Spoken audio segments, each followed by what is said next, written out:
Hello, everyone, and welcome. On behalf of the International Racing Organization, this is round 5 of the GTEC Endurance Championship 2025 season. It is the midway point of the season, and we head overseas to Italy to race Monza. Unlike our last round of racing at the 24 hours of the Nürburgring, which was a very, very crazy tough race, this one is going to only be an 8-hour endurance race here this afternoon or this weekend. And this one is going to be all about the speed. This one is going to be a very fast-paced race, and every little moment, an accident, an incident, or oops or mistake on the track could be very costly in your position on the racetrack here today. So let's break it down for everybody as we get ready to allow race control to set up our starting lineup here today. Good morning, everyone.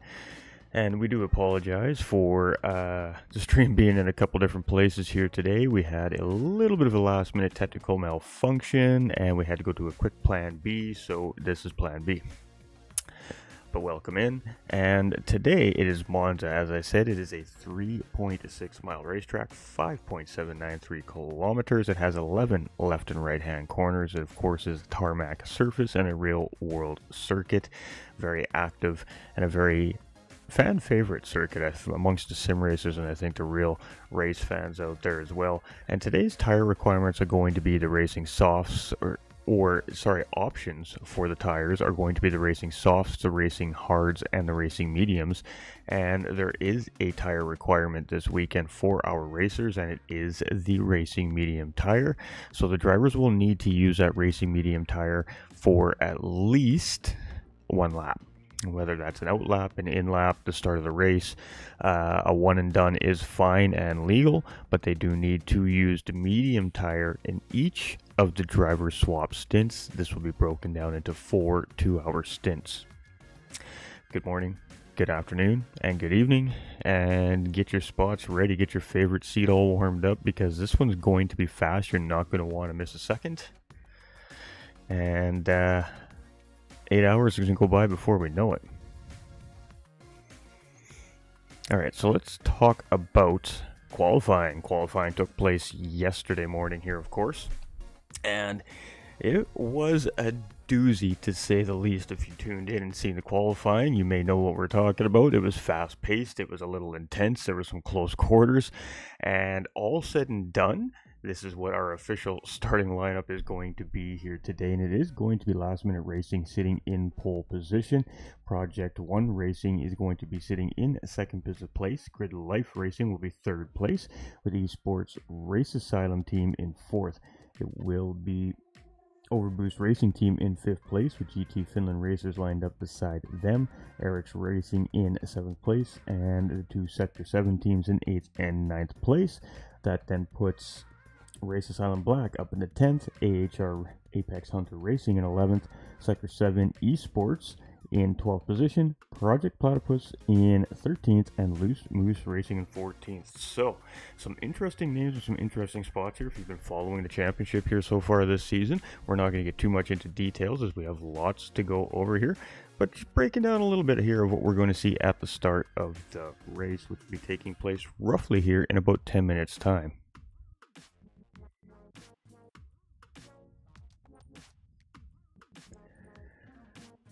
All right, let's take a quick look at what we should expect to see here for our drivers on the racetrack and our teams here today. And this is just to help our viewers visualize which team is kind of which here as well. This is what we use in the booth here to quickly determine which team and which car we're looking at, because obviously each stint has a different driver behind the wheel of the car, and it does sometimes get a little bit confusing at who's driving what. But we will have day conditions here today, and the weather is random, and it should stay at worst cloudy with some maybe foggy conditions here on the racetrack today. So visual references will be very good here today for everybody. And as I take this off here, we're actually just on board with our pole sitters here right now, as they're just taking a couple of quick laps here just to make sure the car is a-okay and ready to go before they set up for the official race start here. So we'll just toss that in real quick. And of course, that is Last Minute Racing, the number 45 GTR here, currently being piloted by Mehdi Hafidi, a reigning Nations Cup World Champion here in Gran Turismo 7. So it's going to be very important for him to get a very good start on the race here today, because we know Monza can be a little interesting at times.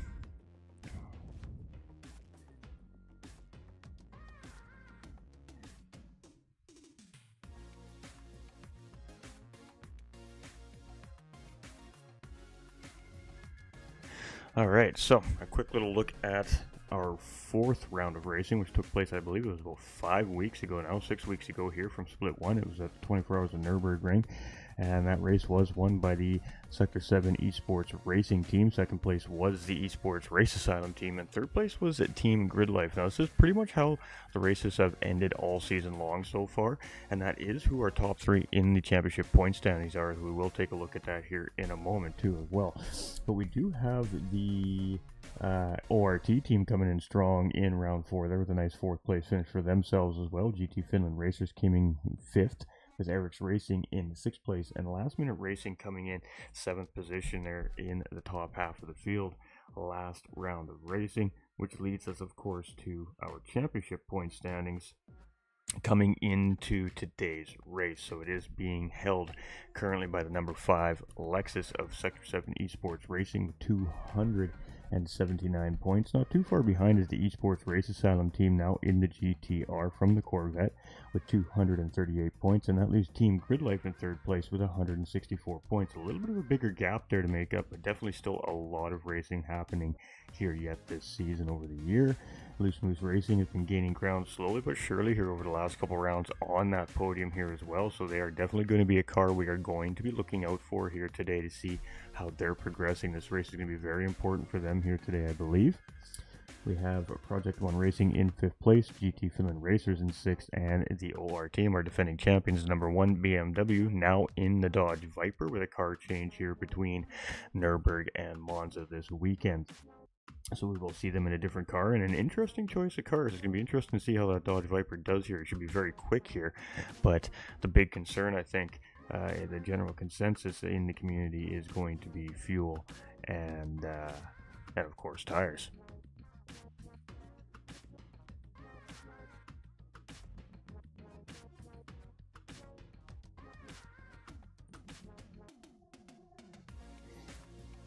Yeah, wow, we covered everything. I expected that to take just a little bit longer. So, how's everybody doing? Let's get settled in. We have roughly about 6 minutes until we should see a lineup happening here. And in qualifying, we've seen some very fast times. So, what should we expect to see here under racing conditions? Well, let's talk about potential strategies here today, as the drivers are now just starting to kind of get their orders from race control here soon. Strategies could vary here today. With the medium tires being a requirement here today, it does factor in how the strategies could potentially play out. And I think it's going to come down to the pace of the drivers behind the wheels of the cars for each of the respective teams today. So what I do expect to see is basically, I think, 2 strategies here today. I think we're going to see some teams opt to do a one and done on the medium tire and run 2 very long soft tire stints, or we're going to see teams do a one and done and run essentially 2 stops, so 3 sets of soft tires with a lower lap count, which means they should be able to push much harder, not having to worry about preserving the tires as much as if you're doing it in 1 stop.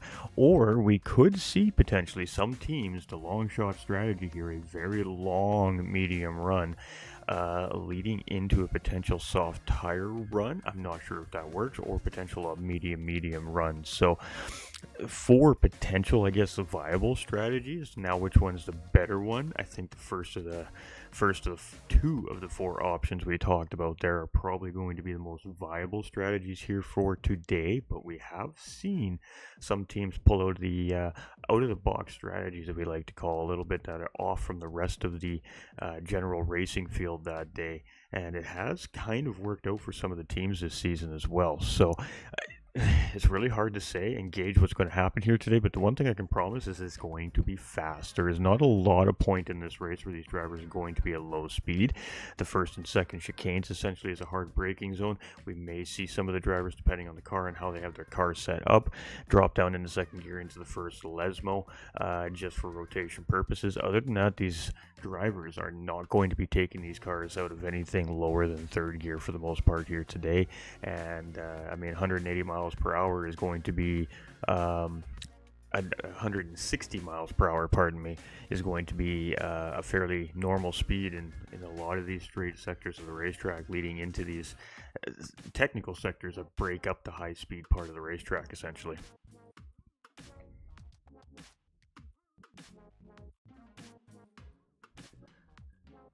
All right, well, we can flip this off. We can shut the background noise off, and we can let you guys take a look at what's going on track here.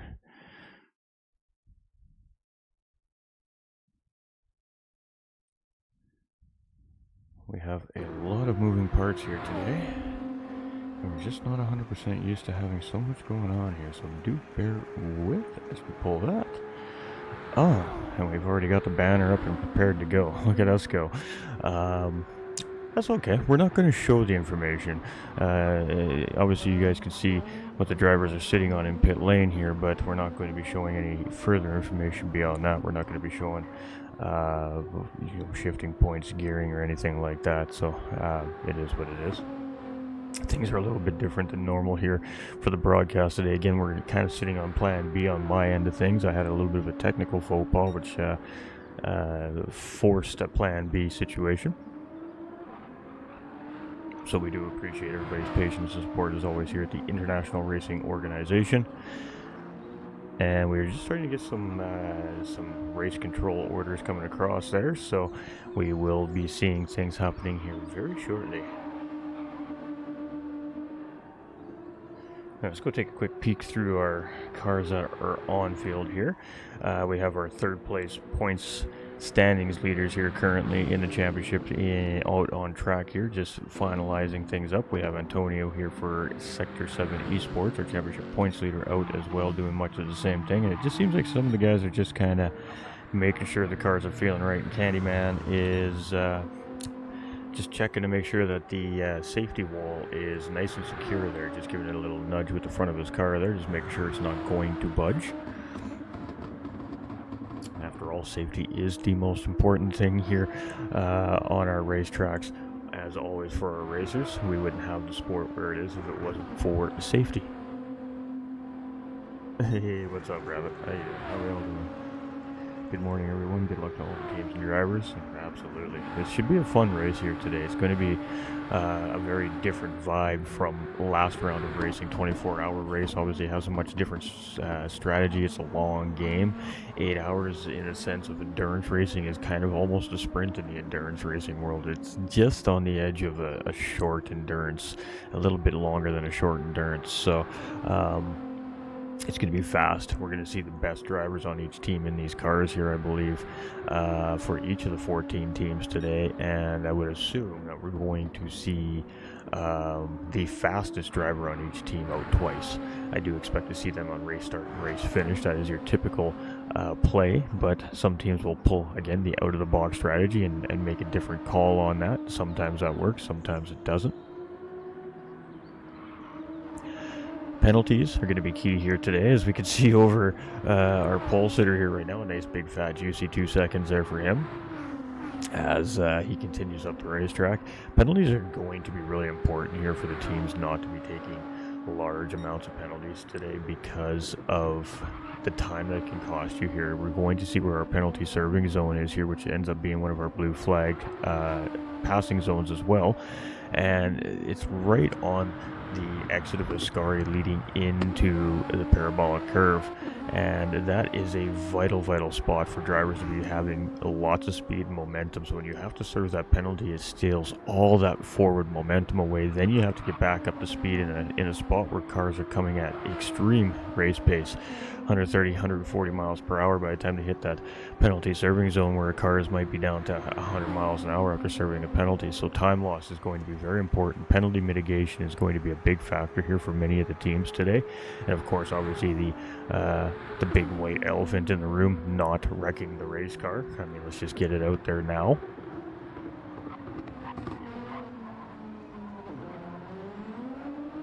Oh, 4 stints, Medi, I see no issue.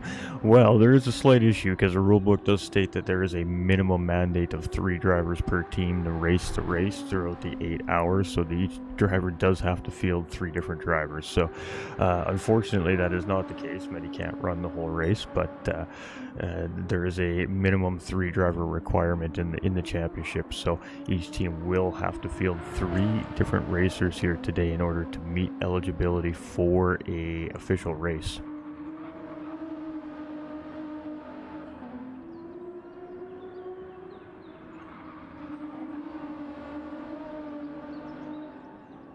All right, we're getting very close here. Let's go check out who's all out. We got Jacko now out for Apex Hunting Racing, the 69 BMW here as well. And just going by, I believe that was Candyman or Race Silent Black. We got ORT in that recently car changed Dodge Viper. It's an interesting choice. It really, really is. We know that this car is very quick in a straight line, but again, the big concern I think on everybody's mind, knowing this car in GT7, is going to be fuel and potentially tires as well. But I think fuel is the bigger concern in this big old Dodge Viper with that big V10 racing engine in there.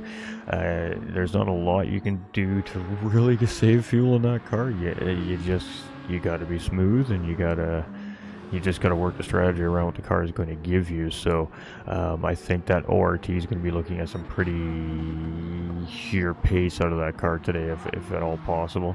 Visual racer for the Sector 7 Boomer team here, the 727? 764.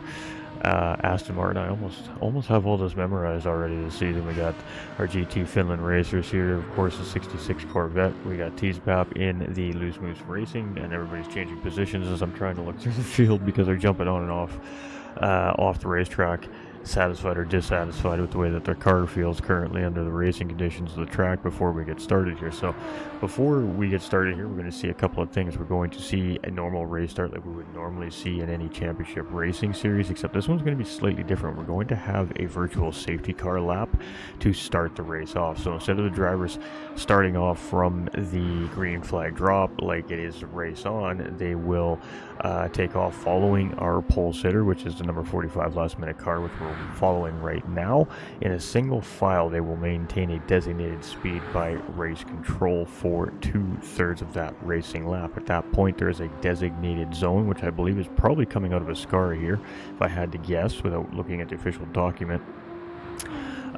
They will start to file up in double file. From that point on, they will of course lower their speed so the whole pack can get nice and tight together, and at that point the cars are no longer allowed to weave side to side, speed up, slow down, etc. for warming up their tires, etc. So at that point they have to stay in their positions, and after we hit the green flag starting zone, which I'm going to assume is probably right at the end of the parabolic curve, our pole sitter, which in this case would be the 45 GTR currently being piloted by Mediafidi, will then be able to start the race at any point of his choosing within that green flag zone. So probably from the end of Curve Parabolica to the start finish line, and essentially he controls the race starts. So it can go very well for the 45 car, it can go very, very badly. Now the big concern obviously always at Monza is turn number 1 and 2 and the big accordion effect we get at the cars being at 140 miles an hour on very cold tires,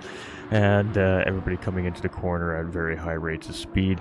It's very tight quarters, the cars get very clustered up, but that's not really the biggest problem I find at Monza. I find the real big issue at race start is actually going to be the second chicane. I believe it's called the Dario Grigerio. I'm just going to butcher that all day long. Because at that point you've had the accordion effect coming out of turns 1 and 2. The cars are a lot closer together. Now you're at high speed and you potentially have 2 and 3 wide situations coming into that second set of chicanes. That I feel is where the bigger issue on race start here at Monza is. So it's all going to come down to patience and seizing safe opportunities at the right moments, and just trying to keep the car safe probably for the first 5 or 6 laps here till the tires really start to settle in underneath these drivers, and they kind of start to get a feel for the pace of the race.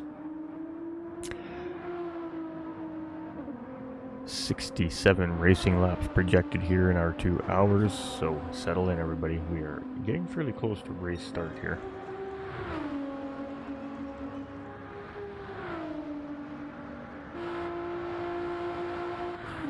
Oi, oi. Before we do that, we're just going to do a last minute check, make sure everything's running properly. So I will have this sent over to our International Racing Organization officials post-race, and they will upload stints 1 and 3 from this channel to the IRO official channel as well. So if you are new to the series and you're just tuning in for the first time, we do appreciate you hanging out with us and watching the race here with us at GT45 Gaming. But we are here on behalf of the International Racing Organization, and would love for everybody to go over to their YouTube channel, throw them that follow, because stint 2 and the end of the race will be live broadcast over there on the International Racing Organization's channel. As I said, we apologize. We're working on plan B on my end here today, and this is just the only way it's going to work for us efficiently. A little bit of a different style of stream here for Split 1 this weekend. Alright, so this is the formation lap we were talking about just a few minutes ago, which means we are getting ready for, well, what should be a very interesting weekend of racing here from the International Racing Organization. I am GT45 Gaming. I will bring the first 2 hours of action to everybody, and I hope we're ready, because I think it's going to be a lot going on at once and hard to follow.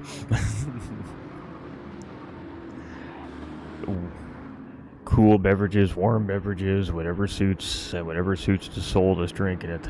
As long as you're having fun and enjoying the racing, that's all that matters to us.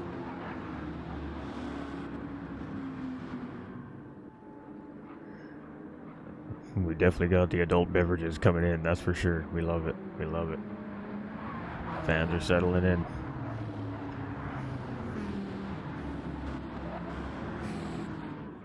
Alright.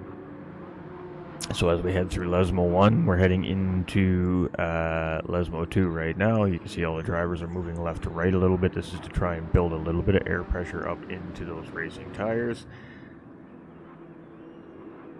But thank you to IRO, as always. They've always got a secondary plan for something that happens on the original plan.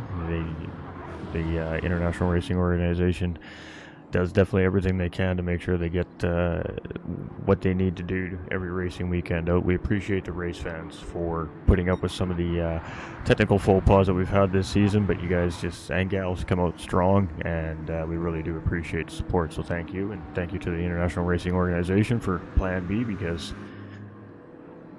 who doesn't want to see this? Come on. After the Nürburgring in a few weeks ago, this is going to be a special race. I can feel it in my gut. I can feel it.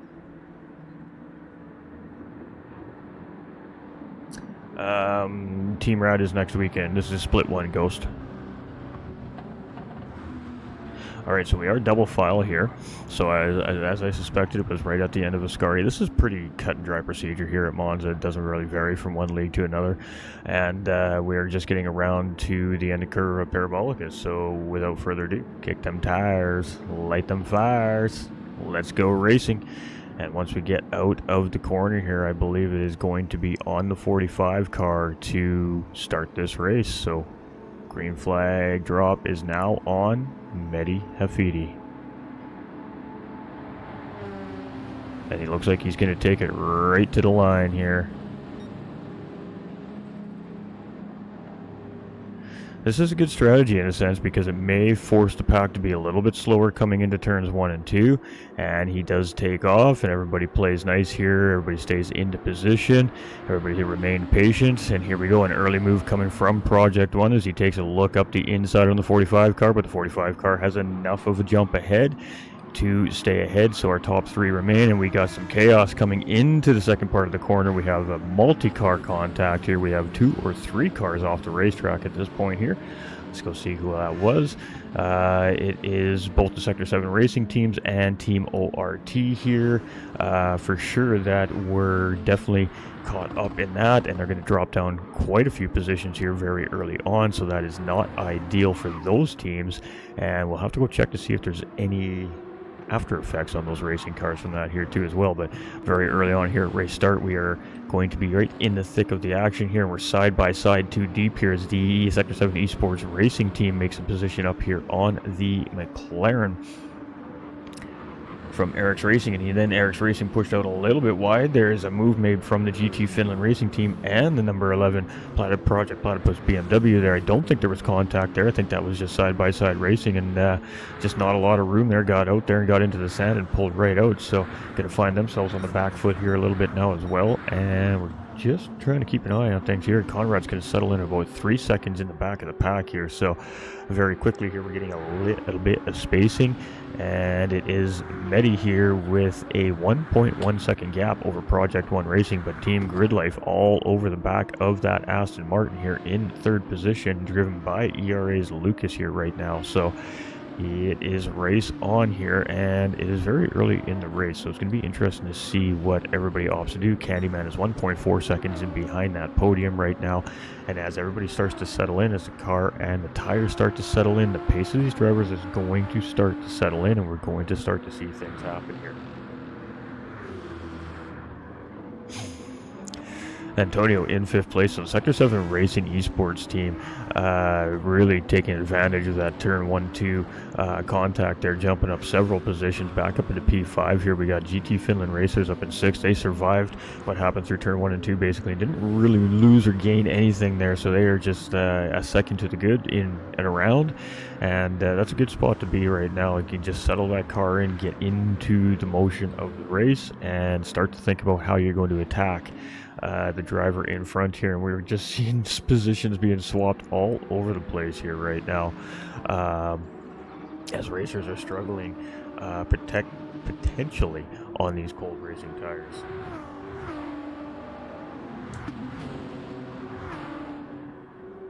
All right, so we got a decent lead here, 1.7 seconds right now over the field from our pole sitters. Last Minute Racing team currently being piloted by Medi. We've got the Project 1 Racing Aston Martin here in 2nd place, but stricken with a 1 second track limit penalty, and very early on we're already going to see the penalties start to affect these racing teams, and Team Grid Life will grab that position, and I believe Team ERA is also going to be in a position to fight for that position, and they are going to get the job done before they enter the braking zone here for Curva Parabolica, and 2 positions lost to that 1 second penalty there from Project 1 Racing in the number 20 Aston Martin. Not ideal, but still in the toe of that GTR here up in front from Esports Race Asylum. So game on. Antonio's closing in here very quickly, though, 1.2 seconds in behind, so this is turning into a 4-way battle for 2nd place here potentially very soon. Let's take a look. Let's just see if anybody's got a wounded race car here. GT Finland Racers are 2.6 seconds in behind. Jacko is closing a little bit here for Apex Hunting Racing in 7th place. Side-by-side action here from Team ORT and Loose Moose Racing. Absolutely excellent stuff. We're going to hold that thought for a second as we're going to go take another look at that move. Coming into turns number 1 and 2, some nice side-by-side action there, and it's an attack by Loose Moose Racing and a defense there from Team ORT, so that was a great defensive move there by the number 1 Viper, and they're going to continue on battling it out with the Loose Moose Racing team that is tucked in, but now we've got Teasbap there, Kaizen here in the Race Asylum Black team in 10th place closing in here, so we got battles all over the place, and we have, surprisingly enough, we only have 1 car out of the 14 cars after the first few laps here with damage on it. So only 1 wounded racer here currently at the moment. We're not going to say who that is, but we do have a 1 wounded car.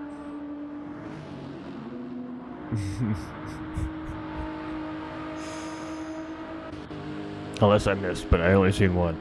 All right, so Medi 1.9 seconds ahead of Team Grid Life. Team Grid Life has got 1.8 seconds over Race Asylum Esports, who is now trying to fend off the charge back from the number 20 Project 1 Racing Aston Martin, but they've got their own set of problems right now with Antonio and the number 5 Sector 7 Esports team here as well. So let's stick with this front group just for a second here, because we are going to see a little bit of slipstream help here and may potentially see a move now. I don't think we're going to see a move here. A little too far back, I think, was the Sector 7 car, and just decided, you know what, it's early enough in the race yet. He knows he's got pace. He's just going to kind of see what happens. We got GT Finland Racing and Apex Hunter Racing in behind there as well, battling out. Let's go check that out here for a second.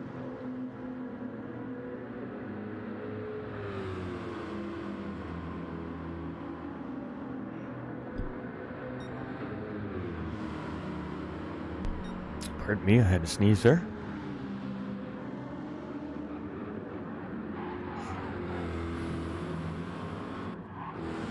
All right, Jacko going a little bit wide there, coming out of the second chicane there in behind Kukas, but it didn't look like he went wide enough for the track officials to give him a track limit penalty there. I was a little bit concerned we were going to see a penalty stem up there, but he got away with keeping the car just in the limits there, it looked like. So ORT here now 3.2 seconds in behind, trying to close in, but they do have T-Spap right there in behind from Loose Moose Racing as well. So it looks like the racers have kind of settled in a little bit here now, and everybody's just starting to get into their rhythm. So now it's going to be about damage control for some teams, and it's going to be about just trying to gain on the car in front, and of course not let the car behind catch up. Visual racer here for the Sector 7 Boomer Aston Martin with a 1 second penalty, not going to help the cause. You're just closing in on the back end of the pack there.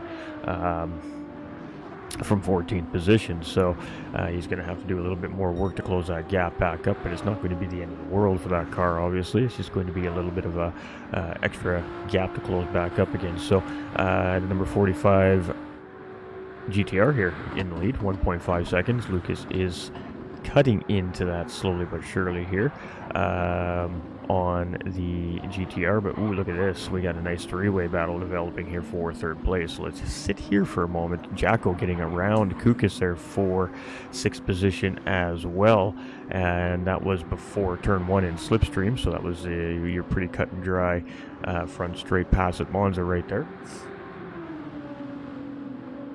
Remind us not to put Monza on the calendar next year. Nah, this could be a great race.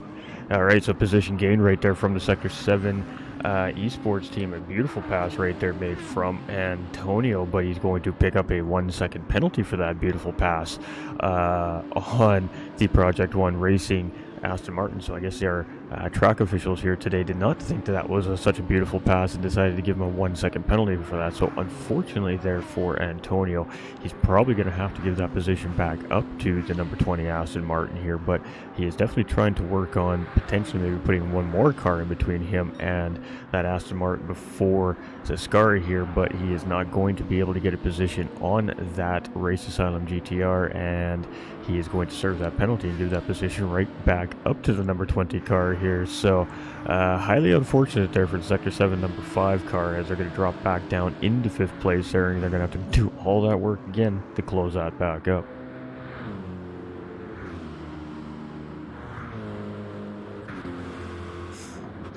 All right, so Jacko, 1.1 seconds ahead of Kukas here already, so definitely had more pace than that Corvette that he was chasing in front. Vicente here from Team ORT, our defending champions from the 2024 season, is now 2.2 seconds in behind the GT Finland Corvette, which means they are closing in, but they are still bringing along the Loose Moose Racing 35 Aston Martin here as well. So this race is very far from over slipstream, and a little bit of teamwork at times in this race is going to be very beneficial for teams. Using bump drafting and slipstreaming techniques in certain parts of this racetrack is most certainly going to be beneficial over chasing an individual car by themselves here, if done properly. Risk versus reward, obviously, in that scenario always, but it can be very effective here at Monza, and I do expect at some point in time we will see potential opponents on the racetrack working together for a greater cause. Hello, how you doing, Richie? Good luck, all. Appreciate everybody. DT Sliders, what's up? Good morning, Loogie. River Ruckus, how you doing, brother?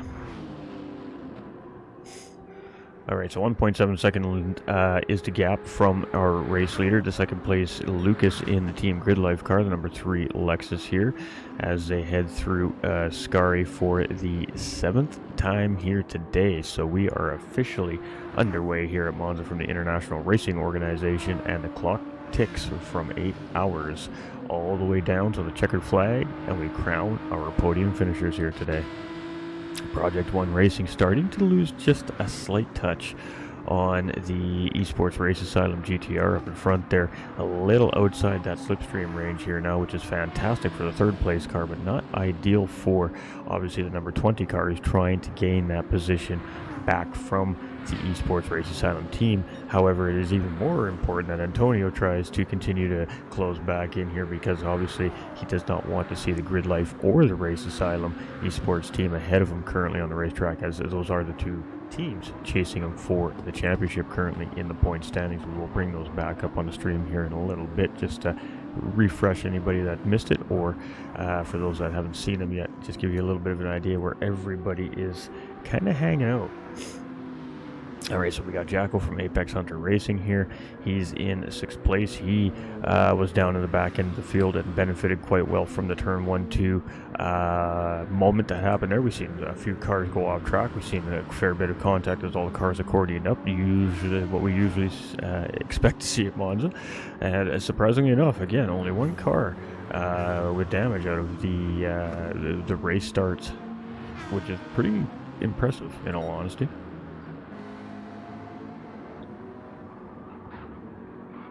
We may have had a couple of pit stops that we missed, but I don't... Kaizen has pit.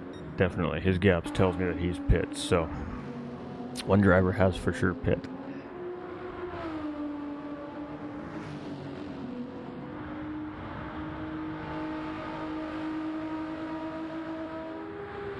We are in for a great time. It's Monza. Come on.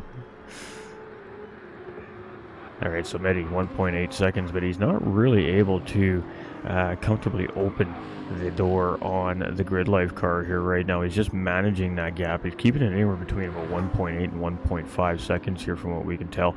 But those two have done a pretty good job at opening the gap to third place here now, 5.2 seconds. And I guess kind of second, third, and third, fourth, and fifth place close in and battle here a little bit there and here and here and there. That's just slowly allowing first and second place to gain little bits of time on the racetrack. So right now Candyman's not really in that situation where time is being lost due to battling for position, because he's got a little bit of breathing room between fourth and fifth place. But 1.6 seconds on a track like this is not a ton of breathing room. It just takes one small mistake and that 1.6 turns into 0.6 real quick.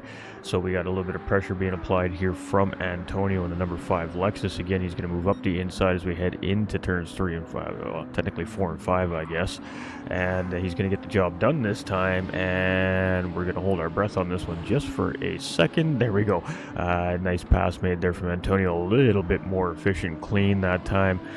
He had a little bit of a more defined position on the Project 1 car that time heading into that chicane, and didn't have to take such a shallow entry into the final apex there, which of course didn't compromise his track limits there. So it was a very good calculated pass from the number 5 Lexus, moving up into 4th place. So now the goal there obviously from Antonio is to try and start to close in on Candyman in 3rd position, and of course try to start to open a little bit of a gap up on that Aston Martin number 20 car in behind. So kind of keep our eye on this here now, but a great pass made by Antonio there, and the Sector 7 Esports Racing team up in the top half of the field right now early on after some interesting events that had placed them down into the back end of the grid here for our race today.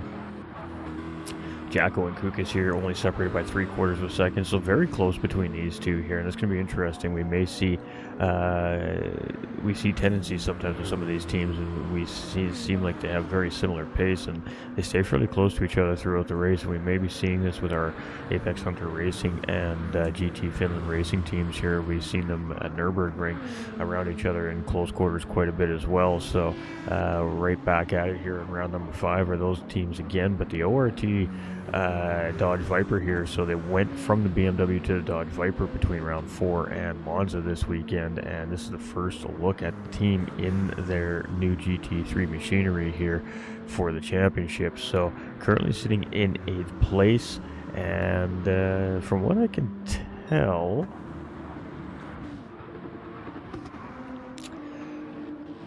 they're definitely sitting on enough fuel, I think, as compared to the rest of the drivers, but they definitely seem like they had to take a little more fuel than the rest of the field based off what I'm seeing. So obviously that car is probably going to use a little bit more of that racing petrol, as it has that good old Mopar engine in it, but we'll see how they handle it here. It's an interesting choice of cars. It's not a car that's often challenged in a championship of this stature, so maybe they know something we don't know. Alright, we're just trying to find something close to watch here.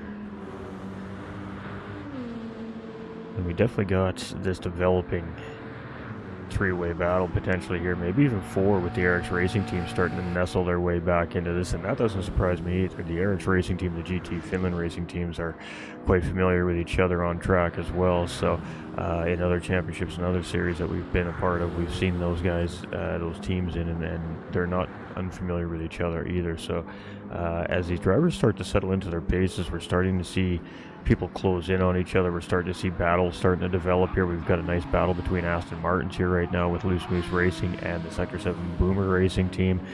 We've got the Race Silent Black BMW mixed in there, but we do have, I thought we had a pit stop coming there, but we do have a pit stop coming there. Visual Racer coming into pit lane there. So is that a oopsies repair? It is an oopsies, so that is a damaged pit. Not sure, but he got damage. Good morning, everyone. I'm up. What's up, Tom? We all predicted it, surely. 47's on mediums? Yeah, right.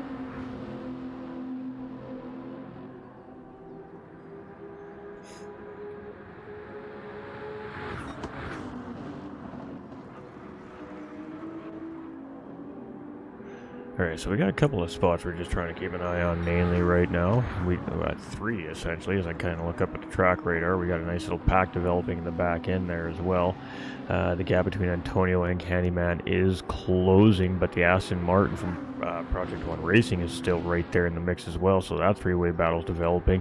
The three-way battle in behind between Jacko Kukas and Vicente is starting to develop, and then we've got the battle for 14th, 13th, and 12th place developing here as well. So it doesn't look like anything's quite brewing here yet, and we're not quite there yet, so let's get back over here.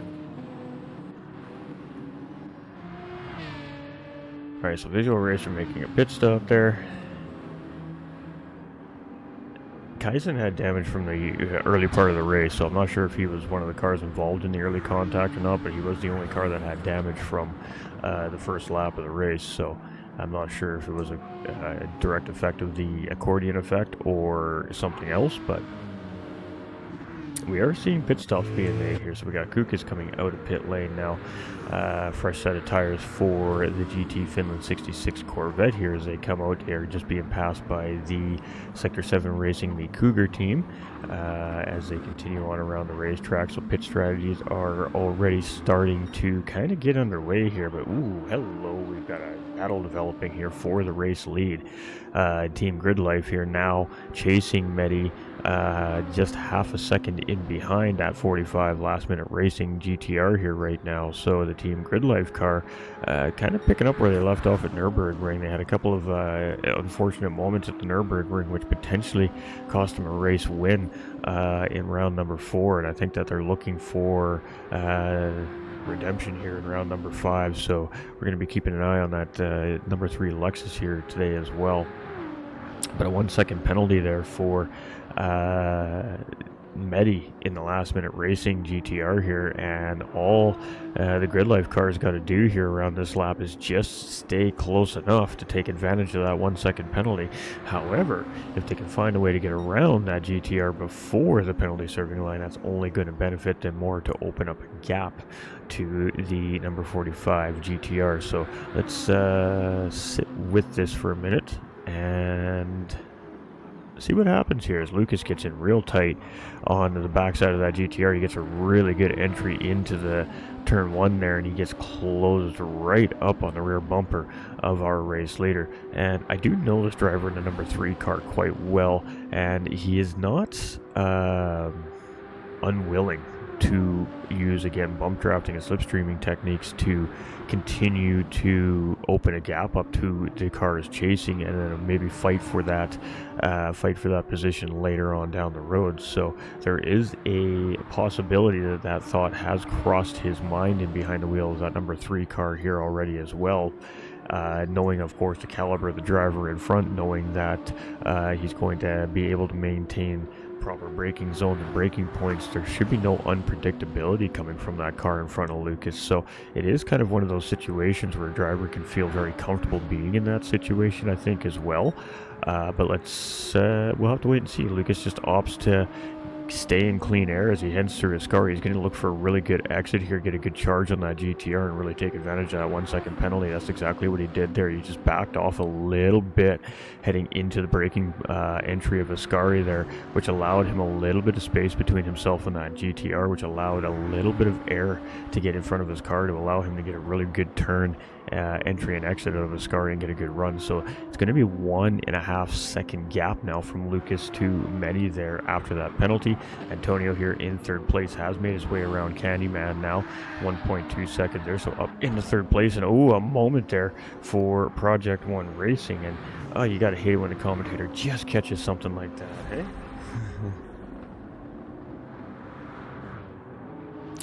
I think this is just a case of just a little too much RPM in the car coming around that high-speed corner. You can see a little bit of wheel spin actually coming from the number 20 Aston Martin there as he broke traction in the rear end there, and that was actually a really good job from the number 20 Aston Martin there to save the car and keep it out of the wall and keep it down to just a regular scheduled pit stop there. So highly unfortunate that it cost him a little bit of time on the way into pit lane there, but the track here at Monza is fairly flat for the most part. There's not a lot of undulation and cambering in a sense to a lot of the corners here. It's kind of like Daytona in a sense on the infield part of the circuit. It's just a very flat surface racetrack, so it's very easy to get the rear tires to break free in a sense, lose traction, a little bit too much RPM, a missed shift, wrong gear, a little bit too much of that curbing on the very outside of the rumble strip there. It's very, very slippery under these racing tires, especially as the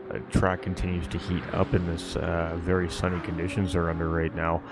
It kind of makes it a little bit treacherous, flirting with the track limits around Monza at times here. So the drivers have a lot going on, and when you're at the caliber and the pace that these racers are putting laps around this racetrack here today, very easy to make that small mistake that turns into a bigger mistake.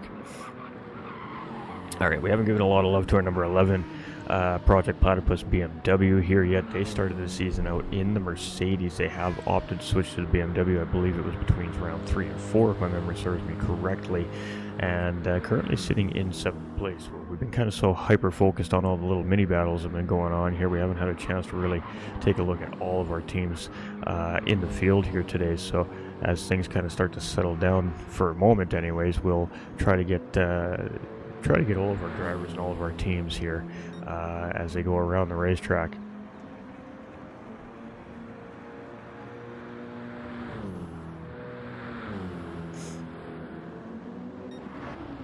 All right, team by team here. We do have cars fairly close together here, so we may have some battles brewing, but we're going to do our best to just kind of get through the field here and give everybody their time. We'll give everybody a few seconds of love. Our current race leader here, number 3 Grid Life car, currently sitting 3rd overall in the championship point standings as well. 0.8 seconds ahead of the number 45 Last Minute Racing GTR in behind, which we'll jump to shortly. But of course, this is a battle for the lead that's starting to brew here, so we may actually need to sit here just for a moment. We got a battle brewing, I believe, in behind right about here. Yes. We got battles everywhere, really.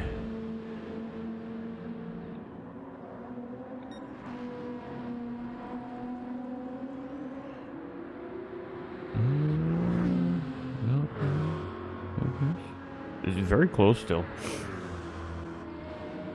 Even though we have almost a minute now separating our leader to our 14th place driver. Granted, some have not made a pit stop yet, keeping in mind, as we see a 1 second penalty now on Lucas here in the grid life Lexus. So role is basically reversed here at this point now. So now it's the 45 last minute racing car in the same position that Lucas was in just a couple laps ago, where all he's got to do is just stay on the bumper of that car, and he is going to grab P1 back from him after Ascari. So a little bit of hopscotch going between first and second place here right now due to track limit infractions, and we did touch on that at the beginning of the broadcast. Penalties are going to be very key here. Penalty mitigation is going to be extremely important in today's race for all of the racers. Candyman here from the Race Asylum esports team, the number 44 GTR here, currently sitting in 4th place, but I think we skipped one here. Let's get back up into 3rd place here on number 5 Sector 7 esports racing team, our championship points leader here. They started, I believe it was in 13th or 12th position and all the way up into P3 here, so they were a benefactor of whatever happened at turns 1 and 2 there. They grabbed a few positions right in that little bit of an accordion effect that happened there, and I got them up in the mid pack right off the bat, and they've just been working their way through since. And Candyman was the last victim there, now 2.3 seconds in behind again from the Race Asylum esports car here, and been a very efficient team here this season. Obviously currently sitting 2nd in the championship point standings, chasing of course the car in front of him, Antonio here. So this is an important battle between these two cars, has been all season long. Splurge is going to be busy. When isn't Splurge busy, really? I mean, you got 2 divisions, you got 28 teams, and you've got over 100 drivers. Yeah, hands off to our stewarding staff. I tell you what, they got their hands full sometimes. And it's just a part of racing. It's just the way it goes. Alright, so ORT now taking advantage of a penalty having to be served by the Apex Hunter Racing team there. Now we're starting to see that Viper make its way up the field here a little bit. So ORT now up into 5th position. Jacko here now in 6th place after having to serve that penalty. We've got our Project Platypus number 11 BMW here up into 7th place, driven by Flexies right now. And he's being chased by the Project 1 Racing number 20 Aston Martin, which we're going to go take a look at here in just a few moments. It is a very nice, beautiful looking livery here on this BMW here today at Monza as well, in those orange and blue colors that they've been sporting all season long.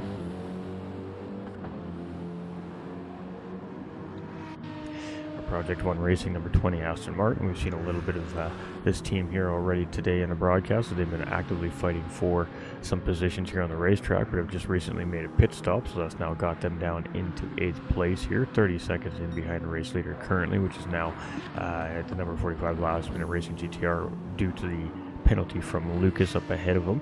So that was an expected pass to see.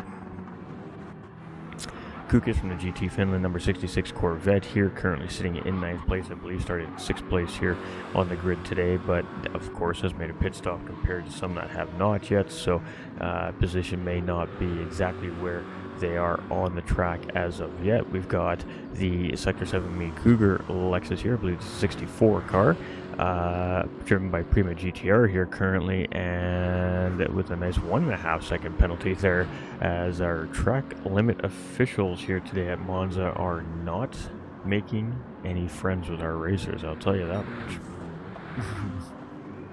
Good luck to everyone today, appreciate it. Jay, how's it going, Nick? Have you come to see the lovely events that are partaking here at Monza? Alright, last minute racing's closing in here on Kaizen, so Teesbap is going to make that pass there as we head into Curva Parabolica, and Teesbap and Loose Moose Racing Team is going to move up into 11th position. We are going to jump back on Prima GTR, now up in the 9th place. Haven't given a whole lot of love to our 64 Lexus yet here. We're there briefly. We'll give a little more love to them here as they come around the corner. The Sector 7 Racing Team having 3 entries into Split 1 here as well, with the esports number 5 Lexus, the 64 Lexus, which we're watching right now, and the 764 Aston Martin of the Boomer team here, which we'll get to as we continue through the field here. Jacko and the Apex Hunter Racing team, seen a little bit of this car here so far today. Been having some good battles on the racetrack, battling it out with Kukas there early on in the race, and then having a good spirited battle between ORT and Antonio there for a little bit. But now he's feeling some pressure here as he's got Teesbap and Kaizen right there on his backside. So let's see if we got a juicy battle brewing here, shall we? Good morning. All right, so Jacko in 10th place. He's had good pace here. The 69 BMW has had quite good pace here today. So they just did make a recent pit stop, of course. That was a scheduled pit stop, it appears here from what I can see. So it currently has them in 10th place. I believe they're probably somewhere around that 6th, 7th place once some of the front runners make their first pit stop of the race. But we'll have to see how all that kind of sorts out. The pit stops are going to be very different from the teams here, and that's very evident as the race has already started to progress here. So I'm not sure what we could expect to see as the first 2 hours of our 8-hour event here today gets underway. We've seen a little bit of contact, we've seen some cars lose some positions, we've seen some car gain some positions, and we've definitely seen our track officials dish out a basket full of track limit penalties here today already that have cost many of the teams and racers very valuable seconds on the racetrack. So it is the 45 last minute racing GTR currently in the race lead. He's now got 2 seconds over the Grid Life number 3 car, chasing in second place, driven by Lucas. From there it is Antonio in the number 5 Lexus. He's got 7.9 seconds here to first and second place right now, so he's got a little bit of work to do here up in front of him to try and close that gap, try and see if he can get either more time back on those two or even another position before the end of this 2 hours is up. He's got lots of time to go. We still got an hour and 25 minutes to go here in the stint, give or take. And 2.5 seconds to the Race Asylum Esports 44 GTR here, currently being piloted by Candyman. And he's got 7.9 seconds to the good to the number 1 Viper in behind. So no pressure, immediate pressure in behind right now, just kind of essentially what I would expect would be happening over the radio with the crew chief and the team in behind the scenes as we see the number 5 car come in for a pit stop here. So he is going to make that first scheduled pit stop for that team of the race and give third place to the 44 GTR here as we're sitting on board watching. Lost my train of thought as that was happening, so we'll just continue moving on. All right, chasing down the ORT team here. I'm sure that the crew chief and engineering team in behind that Race Asylum 44 car is just keeping informed on that gap from probably lap to lap at this point right now is where the gap is. If you start to see that gap shrink significantly, then you could probably expect to see maybe the pace change, maybe see the attitude change a little more.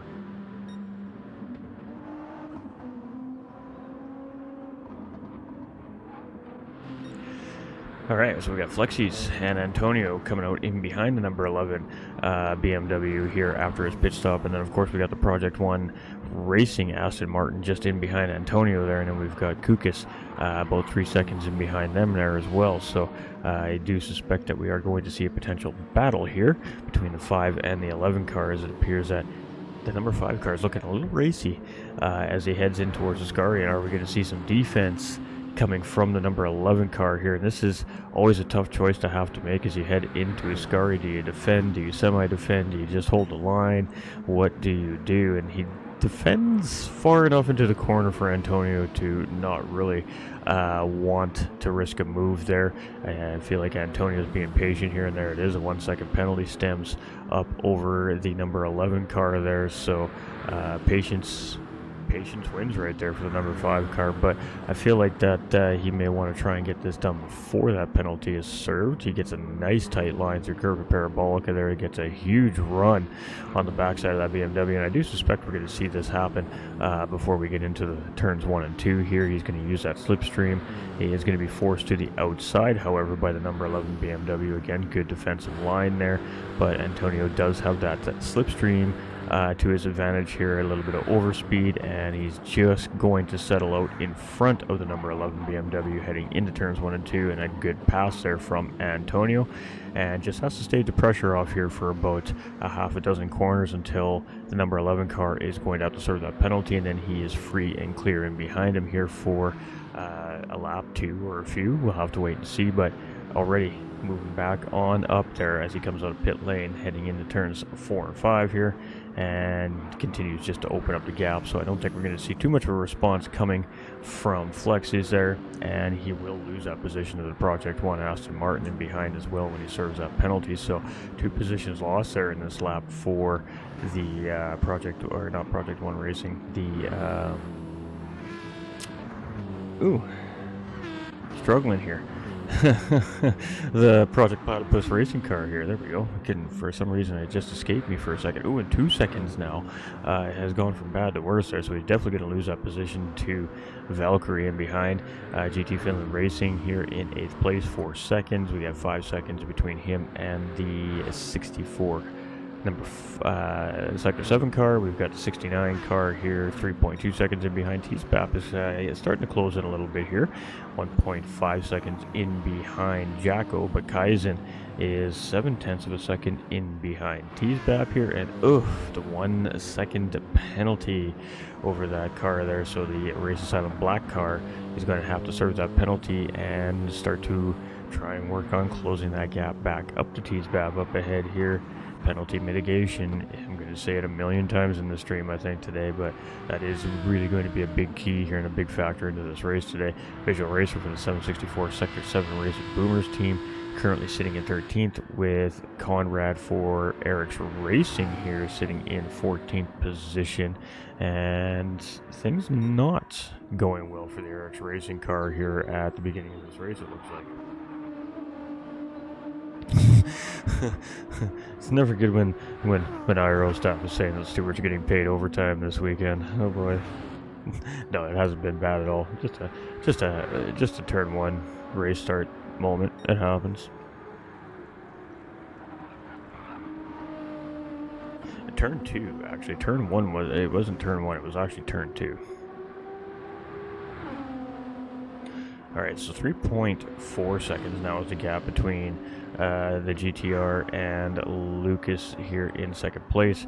We've got Candyman here in 3rd place, 10.2 seconds in behind. They've got a little under 9 seconds to the Dodge Viper of ORT's Vicente in 4th position, and they've got about 2.7 seconds on that number 5 Sector 7 car. So obviously different pit strategies, we have different tire conditions, we have different fuel loads now in these cars. The drivers are now into their race mode, and we're going to definitely be seeing some passes happening here throughout these stints. A lot of it due to pit strategy here today, I think.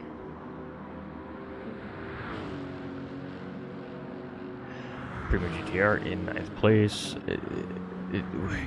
We can't just settle down in this race. Everybody is still quite close enough to each other to maybe able to make something happen from a small mistake from one of the racers in front, with the exception of a couple of racers that are just a little bit off the beaten track here at the moment. Anybody's game. Still anybody's game for position at any time here.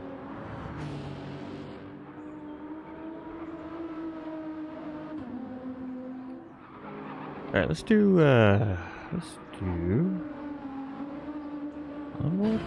Let's do an onboard here with our number 45 car here as we just get ready to head into Ascari, and we'll let our current race leader take us for a race pace lap around Monza here in stint number 1 in the first hour of the race. Nice and settled into this race here now. Cool, calm, collected customer behind the wheel. The number 45 car here with Medi and Fidi in behind the wheel. Of course, a Gran Turismo 7 world champion. So no slouch behind the wheel of these race cars, that's for sure. But has definitely been challenged here today, and is feeling the pressure from the likes of Lucas, Antonio, Candyman, also Valkyrie from the Project 1 racing team here today. So it has not just been a clear sailing here for this 45 car at the race start here today. He's definitely had to work to keep first place here, and only 3.6 second gap after 24 laps in. obviously with us knowing who is behind the wheel of this car, you would just assume that gap would eventually start to grow, but it just goes to show the growth in the competition of Split 1 as the season progresses as well. You know, when you watch the beginning of the season, there was a very defined skill gap in the lobby, and as the races have progressed into what we're now round 5, and we're about 70 hours of racing in the books here for each of these racing teams, we're seeing a whole different lobby here now. You know, the drivers are much more equally paced. They remain staying closer together.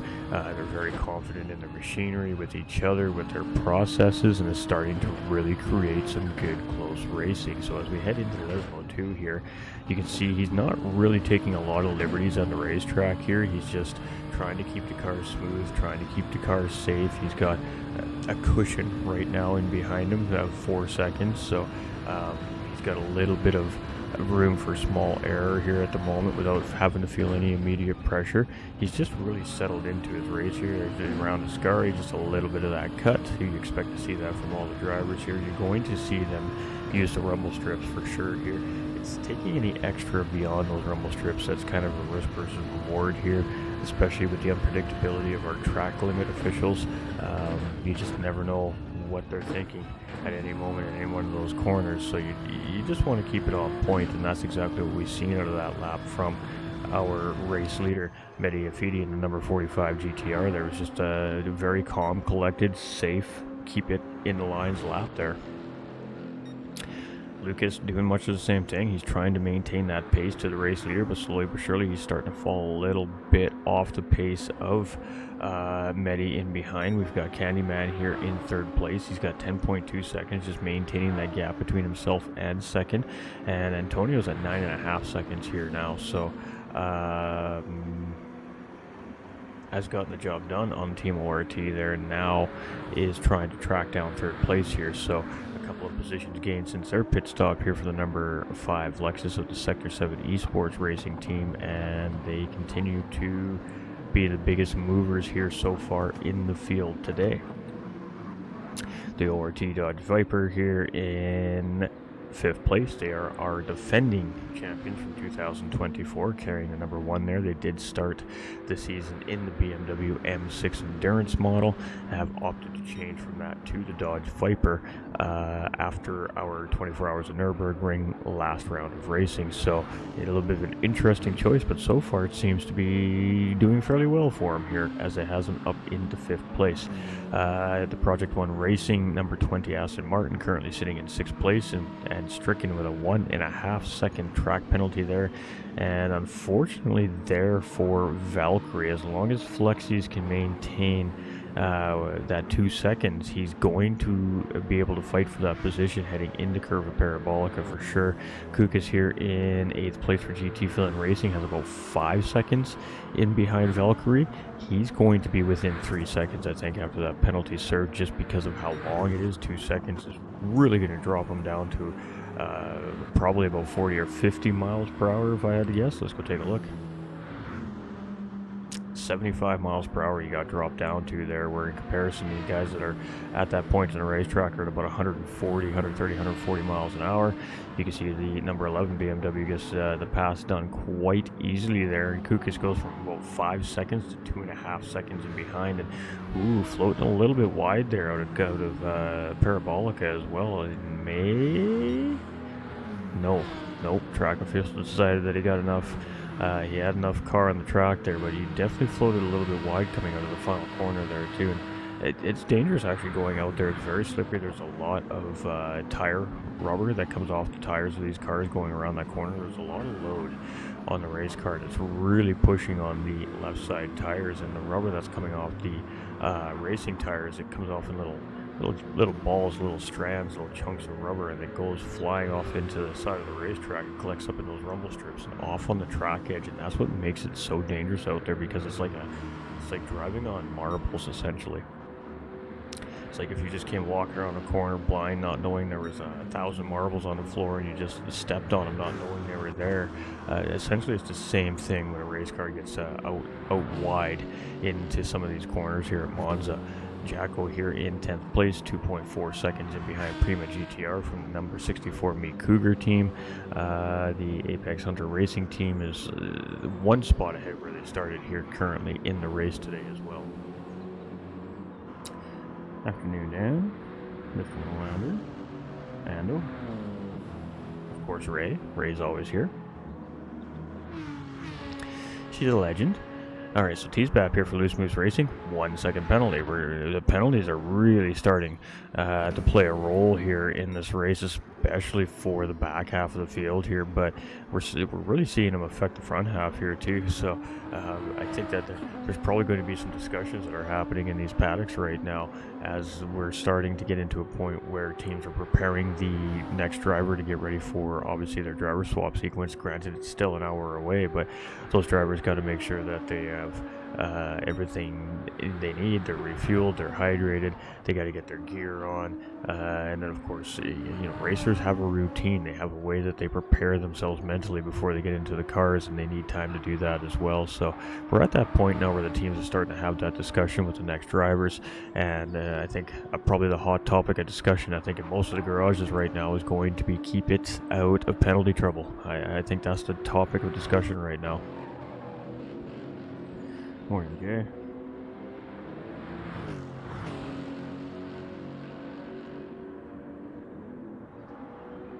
Any chance of regis for a new driver? Any driver can register. There is always the possibility of a current competing team still looking for drivers to fill in their rosters, and there is a list, I believe, of teams that are there to reserve for a team that cannot make a racing round based off of course, racing registration and how everything works in behind the scenes. So registration is always open. Everybody is always welcome in the International Racing Organization, and there is a Discord channel invite, which unfortunately I can't pin for everybody because I cannot pin comments at the moment for some reason.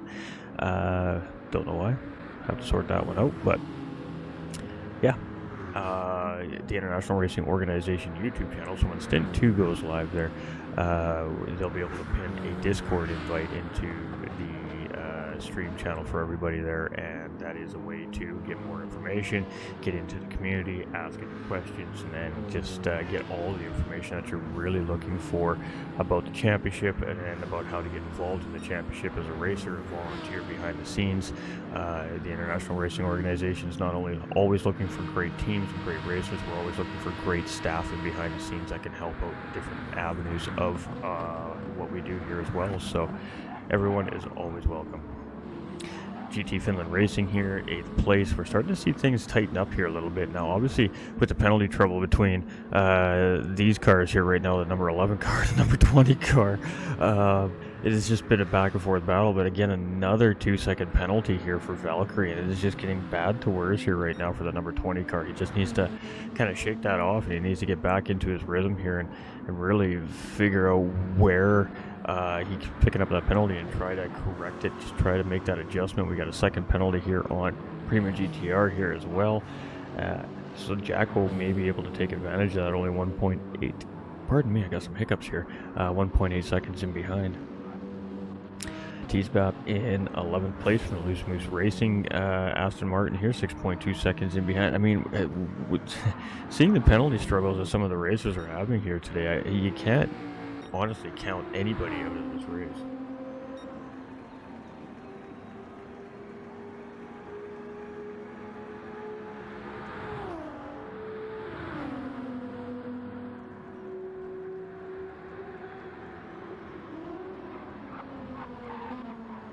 Just catching up on chat there. There's a lot of chat going on. Don't want to miss too many messages, otherwise I miss some. Alright, so let's see what we have here. And let's do this. Let's bring up our current standings. So right now as things have settled down a little bit, we can bring the standings up for everybody. So those of us that have not seen where our racers are sitting here as we enter round number 5 today, it is Sector 7 Esports with 279 points in the championship points lead. It is the number 44 GTR from Race Asylum Esports in second place with 238 points. And then we have the number 3 Grid Life Racing Car sitting in third place with 164 points. And a notable mention there is that fourth place Loose Moose Racing Car. They have been making gains in the last couple of racing rounds on that third place car, so we do have a notable mention on our fourth place car there as well. We've got the Project 1 Racing Team in fifth place with 99 points. We've got GT Finland Racing 97, and we've got our defending champions in the top half of the field there with 82 points. So just a little bit of a recap for those that may have forgotten, or for those of us that haven't seen where our official standings are sitting as we entered our round of racing here today. That is a little bit of a look at where our racers are sitting and about what the task at hand for each of the races are. So the 45 car here, as they currently sit, I believe it was 8th place in the standings, if I'm not mistaken. Definitely is in a great position right now currently in this race as they try to continue to move themselves up the field here as well. So they do have a 7.2 second gap over Lucas here in second position, and Lucas is slowly but surely starting to give a little bit of that gap away to Candyman chasing here in third position as well. Antonio's now 2.3 seconds in behind Candyman here, and it's just slowly but surely been tracking in lap by lap. Ortiz Vicente here is losing that time to Antonio, but not losing time to Candyman in a sense. So Antonio's definitely on the move here. We got Flexies, number 11 Project Platypus BMW here, has himself up into 6th place, now clear and free of the number 20 Aston Martin. Gotten some big time track limit penalty trouble there over the last couple of laps. Seems to have gotten himself settled in here now. We got GT Finland Racing Corvette here in 7th position, 3 seconds in behind Flexies, and then 1.7 to the good over the 20 car, who lost that position to GT Finland Racers after that last penalty served last lap around as well. So it has definitely been a downward slide due to penalty trouble here for the number 20 car, but they clearly do have pace for the race as they were up in 4th position at race start here today. So cannot count them guys out. The Apex Hunter Racing 69 BMW here, currently sitting in 9th place, starting to feel a little bit of pressure here from the number 64 Alexis from Sector 7 Meat Cougar team here. And as we head in towards Ascari, let's see if that 64 car can close in on the 69 car here. And we can see Kuka's not that far ahead of these two either here. So if Prima GTR wants to get something done on Jacko here, he's definitely going to want to make very quick work of it. He's not going to want to battle too hard and too long here, otherwise that's just going to cost him unnecessary time to the 66 Corvette in front. So the number 60 car is all battling it out for positions here on the racetrack right now, but it is Jacko holding out the charge from the 64 Lexus here for the time being as we head across the start finish line to start lap number 31 for our racers here in stint number 1, just about an hour into our 8-hour event here today. Go on, Jackie.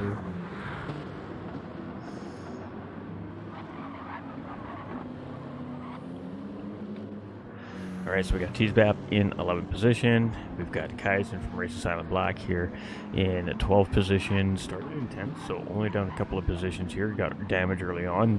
May have altered their pit strategy to sort that out, and has just been tracking kind of back up through the field since, or trying to track up back to the field since.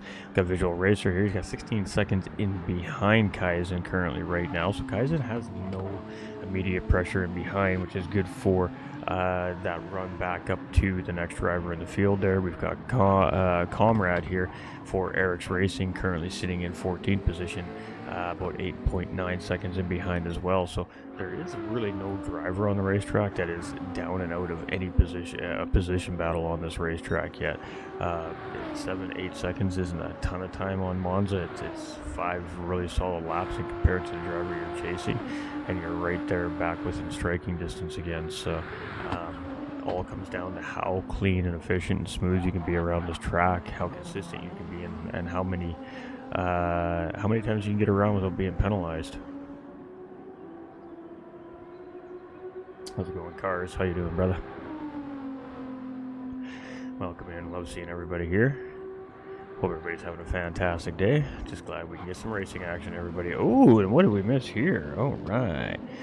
Ooh, I spy with my little eye something that was spicy. Let's go look. All right, so defensive line here as Candyman and Antonio head into turns 1 and 2. Good side-by-side action there. A small amount of contact into turn 1, and then a larger amount of contact into turn number 2 there. And Antonio does get the position after it's all said and done there, and moves himself up into 3rd position. Candyman here now down into 4th place there. We've got Vicente here in 5th position as well. We've got Flexies here in 6th. We've got Kukis under pressure from the number 20 Aston Martin here. Literally right nose to tail here as we're heading through the Lesmos, heading up in towards Ascari here. And I feel like dirty air has been playing a big factor here for some of these drivers with the penalty trouble here too as well. A lot of these guys have been picking up the 1 second and 2 second penalties here. Are typically within that 3/4 of a second to 1 second range of the car in front of them, and I think it just might be a little bit of dirty air factoring and potentially for these drivers catching them out as well, maybe causing them to go a little bit wider than they're expecting on their throttle on their exit, and that's costing them very valuable time on the racetrack potentially. Just speculation, but that definitely could be a part of it.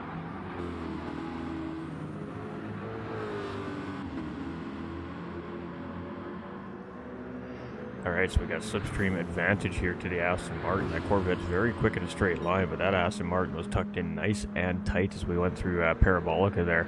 The bigger question is, does they have enough top end and drag race this Corvette down? And it does not. The Corvette is actually going to maintain position heading into the braking zone, but the Aston Martin is going to outbrake the Corvette.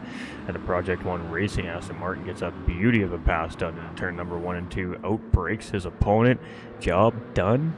Now he's got to try and keep him behind. So let's see if there's a response coming from the 66 Corvette here as we head into turns 4 and 5 through the Grande curve, heading into Edio Grigio. I hate butchering names. That's why I don't attempt names on tracks that I don't know the language well enough. Alright, so now we're heading into Lesmo 1, Lesmo 2 again. I mean, it's just such a quick racetrack here. It seems like you're in the same corners at the blink of an eye. But just looking to see if we're going to see a response here. We know how fast that Corvette is in a straight line. And if he can get a really good run through Ascari while he's tucked in behind the Aston Martin here, he may be able to get an opportunity to try and battle for the position back into Parabolica here as well. But Jacko is, or Flexies, pardon me, is just up in front, number 11 BMW here as well. So a little far ahead there for these guys to be able to do anything about that right now. But Kukis is not actually closing in on the Aston Martin there. He got a good run through his car there. He's managing to hold that gap, but he's actually going to get a maneuver done on the outside of Flexies there, and I'm wondering if Flexies had a penalty there because it seemed like he just lost momentum there. He did. He had a 1 second penalty there, so unfortunate there for Flexies as he lost that position there to the number 20 Aston Martin due to the penalty, but he does manage to keep the 66 car in behind and battling it back out here now as we head into turns 1 and 2, and he is going to get the job done there. So he's going to get the position back from the number 20 Aston Martin heading into turns 1 and 2, but that has now brought Kukis into the mix, and this has become a three-way battle for 6th position here between the number 11, the number 20, and the number 66 cars here. And ooh, a little bit of a signal there from the number 11 car. He made a little mistake there, maybe potentially. Not sure what that was about there, but we definitely seen a little flash of the four-ways there for a moment as he shot a little bit wide through the Curve Grande there. So now heading into the Lesmos, everybody's still where we were heading in around at this lap here. We got a good battle going on. Everybody's just trying to make sure that they don't get the line too wrong here. You don't want to make the big mistake now, as everybody's finally done all that work to close in on each other. Now they just want to try and get that position the best that they can here. But Jacko now, the 69 car, hunting in behind here as well. So this is slowly but surely developing into a four-way battle for 6th place here. We're just going to go take a quick peek up here for a second. I just want to see what the gapping is. Lucas made a pit stop just recently, comes out 8 seconds in behind Candyman, but he managed to come out a couple of seconds ahead of the ORT Viper there. So let us get back to our battle for 6th place here. Candyman now coming into pit lane. Lucas coming back into pit lane here as well. So a one and done looks like there for the Grid Life car, or potentially damage. Don't see damage on the race car. Alright, so Medi has yet to pit. Antonio has pit once already in the race here this morning. We've got Vicente now up into 3rd place with pit stops being made in front. That puts Flexis up into 4th place, and Valkyrie here into 5th position as well. And the battle is not quite as hot to trot here. The cars are separated a little bit. I think Kukas may have potentially made a mistake or gotten a penalty there, because he's fallen off that battle for 6th place, well, now 4th place a little bit, and finds himself now in a fight to hold his position over the 69 BMW of AHR's Jacko. So here we go, battle back on, and I knew we'd be seeing lots of action here in Monza today. It's just the nature of this racetrack, and yet another battle happening. Let's see how it develops here.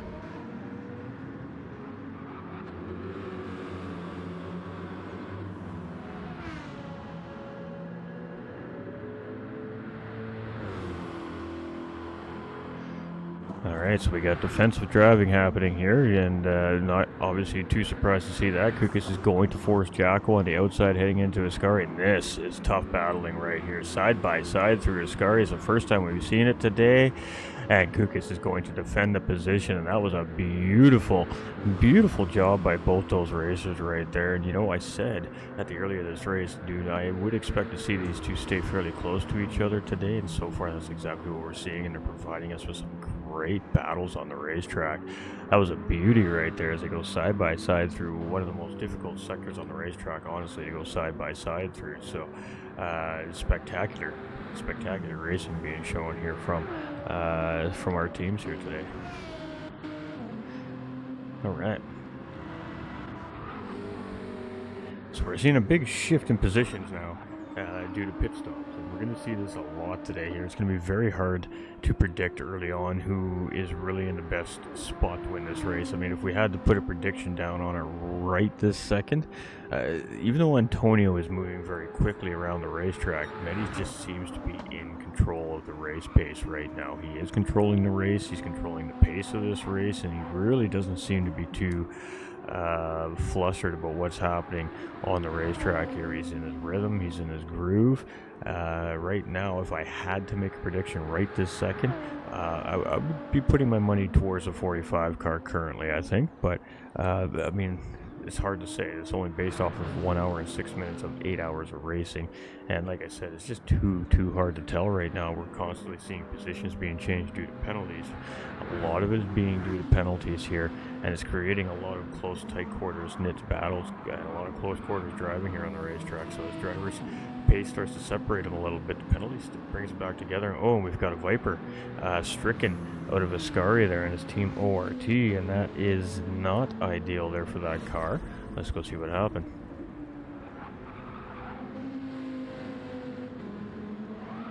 Just got a little bit of a slide coming off of the middle curb in Ascari there, and the car just turned sideways on him, and he did a great job there of keeping it out of the wall and keeping it out of damage. So I mean, if you're going to make a mistake like that, that is definitely the best case scenario, is to keep the car in one piece, and he definitely did that. Loses a position, loses 2 positions in the process for the time being, but all in all, keeps the car safe, avoids an extra pit stop, and has to dust some dirty tires off that race car. Cost himself a little bit more time on the racetrack, but all said and done, definitely could have been a lot worse. Lucas here in 10th place. He's made 2 pit stops here now in the race. He's just 2.6 seconds ahead of the 764 7 Sector Racing Boomer car here, and starting to just slightly pull away there as they head across the start-finish line. Different pit strategies, however, keeping in mind all the teams are on varying strategies here. There isn't one team that's on the exact same pit strategy here at the same lap number currently on the racetrack, so it's really hard to determine who really is about where in this race at the moment. So we just got to take it as it unfolds.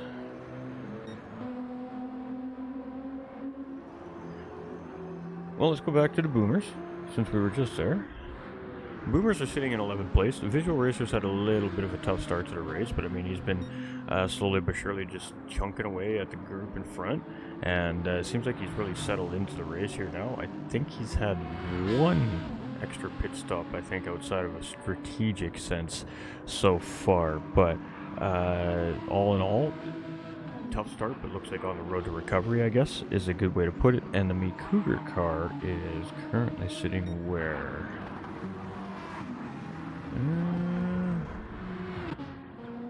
That's a good question.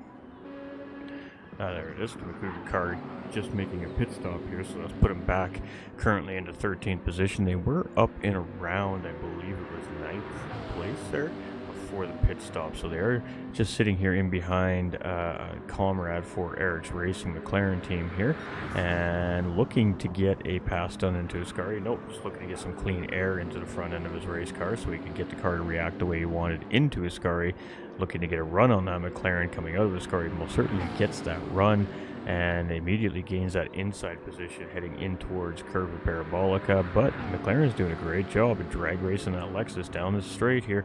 As we enter into the corner, though, that is going to give the number 64 car the optimal line. Obviously into Curva Parabolica, he should be able to maintain a little more speed around the corner and get the job done. But now for the Eric's Racing car, the number 7 McLaren here, he's going to be able to potentially use Slipstream to respond back into turns 1 and 2 here, so let's see what happens.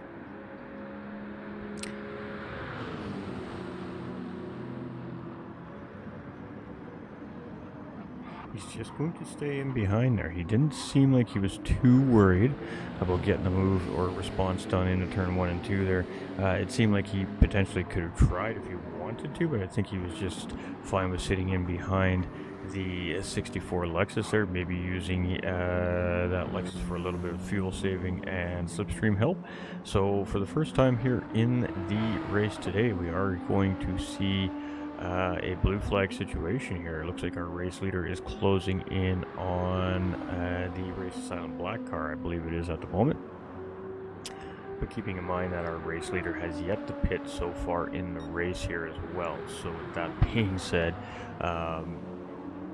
he is also closing in on drivers that have made potentially 2 or 3 pit stops here already in the race, which is about probably 50 seconds a time, maybe a minute at a time, depending on what kind of stops and how much fuel, etc. they took. So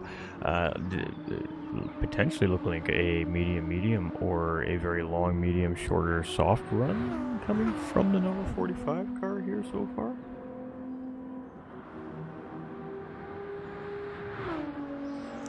Got AHR up in the house. Let's go take a look at where their driver is currently in their team.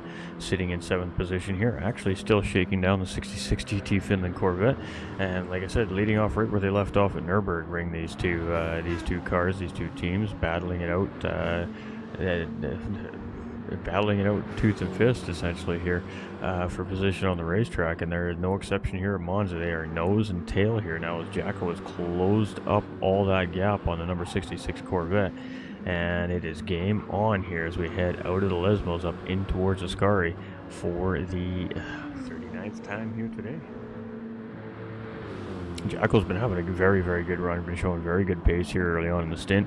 Penalties have kind of moved him up and down a little bit here, but he's still showing very, very great pace and looking very racy here early on in the race. This is 69 BMW, and again, just sitting in behind that Corvette. The BMW may not be able to outrun the Corvette in a dead straight line. I think Jacko is trying to just wait for the right moment to get the right run into a corner like we see right now into Parabolica, and use the benefit of that car against a Corvette into the corners under braking, and he definitely tried to do exactly that. He tried to go a little bit deeper into the inside part of the corner there and just try to outbrake the GT Finland car there, but unfortunately that Corvette held a pretty good line on the outside of curve of Parabolica there and defends the position here. But now as we head into turn 1 and 2, Jacko back on the inside line and should be able to get the job done here this time, as he is going to have the optimal line into turn 2 as well. So are we going to see a response from the 66 car heading into turn 4 and 5 after we get through the Grande curve here? Some great stuff here at Monza. We've seen some absolutely beautiful passing, some beautiful battles here, and we've seen some not so much beautiful passes and battles here. You know, we've seen a little bit of elbows out racing. We've seen a lot of really nice, good, hard, clean racing from these drivers so far today, and that's about what you expect to see from this racetrack. So, and then of course our track limit officials throwing spanners in the works just to make things interesting. And it looks like Jacko's going to hold Kukas off here. We're going to just stick with these two here as we head up into Ascaria. This is a great opportunity for a driver that's chasing a position to try and get something done heading into either curve of Parabolica or, of course, a start-finish line straight. So you can see the ORT guys are just about 4 seconds up ahead there, too. You can just catch a glimpse of that Dodge Viper heading to Ascaria there in that last camera shot and just coming out there. Ooh, and Jacko goes really wide. That's a dangerous situation. You can see the back end breaks free on him there. It's a little bit loose, but he manages to keep the car underneath him. But boy, that's going to give that Corvette the run he's been looking for here, and up in the inside going into curve of Parabolica. But we have seen that Jacko can outbrake that Corvette here in this final corner, and he does exactly that here again. Just goes in a little bit deeper than the 66 can under the brakes and is going to hold a position, but it looks like the number 66 car is going to bring it into pit lane here, and Jacko will get a little bit of free space here, a little bit of free real estate now, as the 66 car makes a pit stop here. That is most likely a scheduled pit stop, but some good battling happening right there between the 69 and 66 cars, and I would not count those two out with the battling here today. I would suspect we're going to see many more hard battles between those two cars yet today. Alright, so now as the pit stop sequences kind of start to filter in, we're starting to see the positions kind of go back to where everybody roughly should be here. We've got the number 45 car just closing in. I believe that's the 13th place car here. So, blue flag situation. So this is a lot different. Actually, no, there we go. We got the race leader coming into pit lane, so this will not be a blue flag situation for the time being here for the moment. But what I was going to touch on is much different for our blue flag procedure here this weekend compared to our last round of racing at the Nürburgring. Obviously, with the nature of the racetrack that the drivers were competing on last round of racing, it was kind of they had to sort it out on themselves in the best, safest, opportune moments that they could on the racetrack due to the nature of the racetrack. However, this racetrack is a much different racetrack than the 24 Hours of Nürburgring.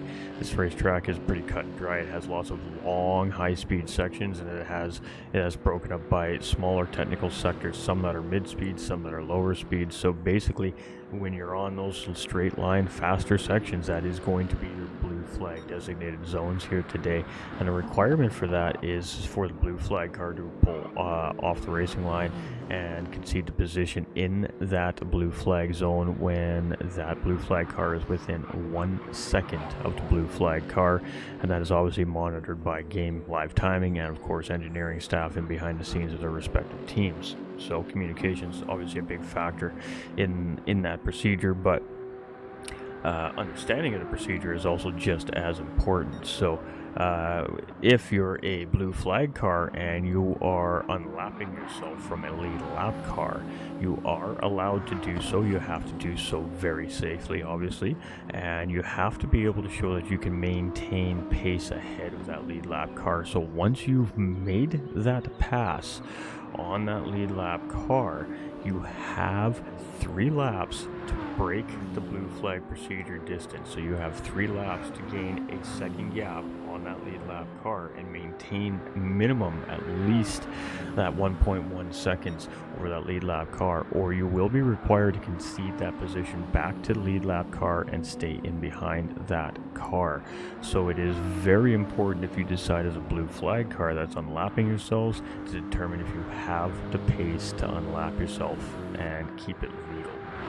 So really a large understanding of the rules and regulations of the championship, and while things are in action live on the racetrack, are extremely important, not just for the racer, but also for all parties involved within the team, the guys behind the scenes, the engineer, the crew chief, the spotters, all of the pieces that happen in behind the scenes for these racing teams. And they all have to have a very strong understanding of the rules and regulations of the series, because you miss one finer detail and it can cost you a heavy penalty at the end of the race day when officiating gets done post race week. So you definitely want to make sure that you are constantly in the know and make sure you're always up to date of any changes of regulations or procedures, because sometimes they do change from race to race depending on where we're racing.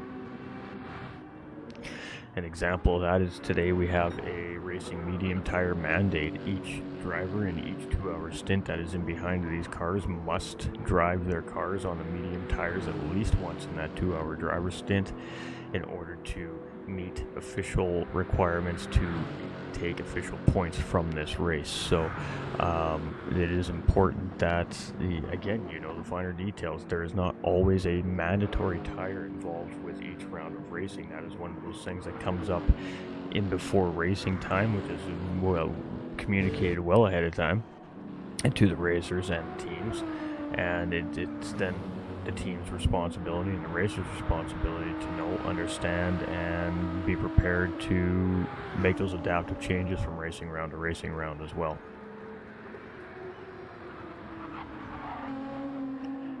Alright, so we got some pit sequences starting to sort out here, and then we're going to get a little bit of a better idea of how the field's sitting here. And it looks like we got a little battle brewing here between Prima GTR, Kukas, and, well, wouldn't you know it, Jacko from AHR in the 69 BMW, right back there in the mix with that number 66 car here as well. So the number 60 cars are right back at it again here. They've got the 64, the 66, and the 69 car all battling it out right now for 8th place. They're kind of battling out, trying to get into a position to battle it out, I suppose. We just want to see battles, hurry up!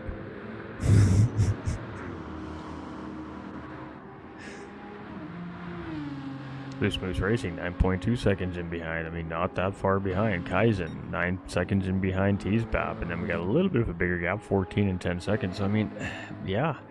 There is no gap really in between any one driver to another that is egregious enough to where it's like, oh, okay, I know they're good for, a good spin even, right? We're not at that point at all here in this race. However, Medi, though, with 10.2 seconds over Antonio currently right now on the racetrack. Got a 1-second penalty, so that's not ideal. He's got 11.5 seconds over Candyman, who's got 12.6 seconds over Lucas here in 4th position. Vicente 7.7 seconds in behind the Grid Life car. And then we've got this battle between the number 20 and the number 11 starting to brew back up here as well. So, all right, we got some action. Looks like the 64 car went a little bit wide out of the second chicane there. and hopefully that doesn't stem him with a penalty. That's not ideal in his situation if that's the case, but Flexi still holding off here in 6th place. Project Platypus number 11 BMW doing a really good job here at holding off the charge of that number 20 Aston Martin, who has shown to be very fast here today. Has just gotten themselves into some penalty trouble with our track limit officials today.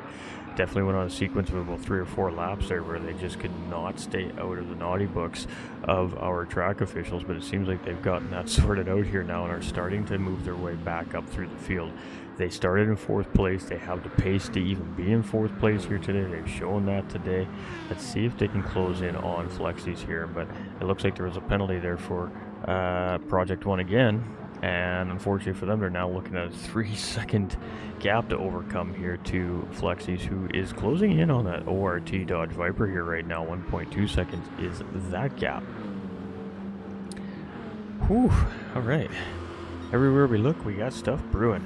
We've got Prima GTR just trying to shake off that Corvette, but the Corvette is just outside that slipstream range, and I mean just.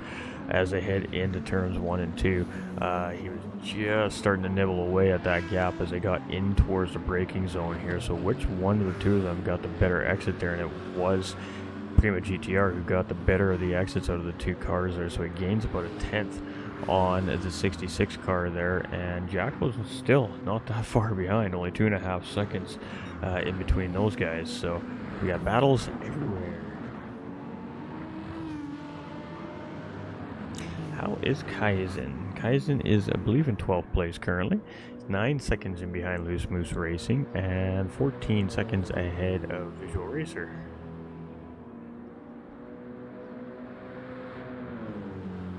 Tom is awake.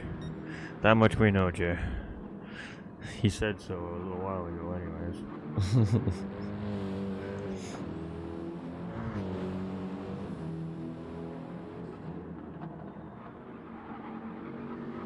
Yeah, see? Boss lady knows.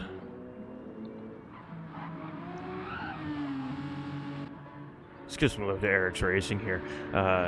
Started up in, I believe it was 7th position here. They're sitting 6th place in the standings. Had a good race start. Something happened somewhere in around laps 10 to 20 that I missed, and it just has set them back. I don't know if the drivers had just a moment on the racetrack that caused an extra pit stop, or if penalty trouble has been an issue, but something has happened to the Eric's Racing McLaren here that has definitely dropped them down the field here, and they've been just trying to chip away at Visual Racer and Kaizen and Race Silent Black car there for the majority of the last hour, I would say, here now. So not exactly sure what happened to the Eric's Racing car there, but a little bit out of character for that team. Rated at 4 a.m. It started at 4 a.m. my time.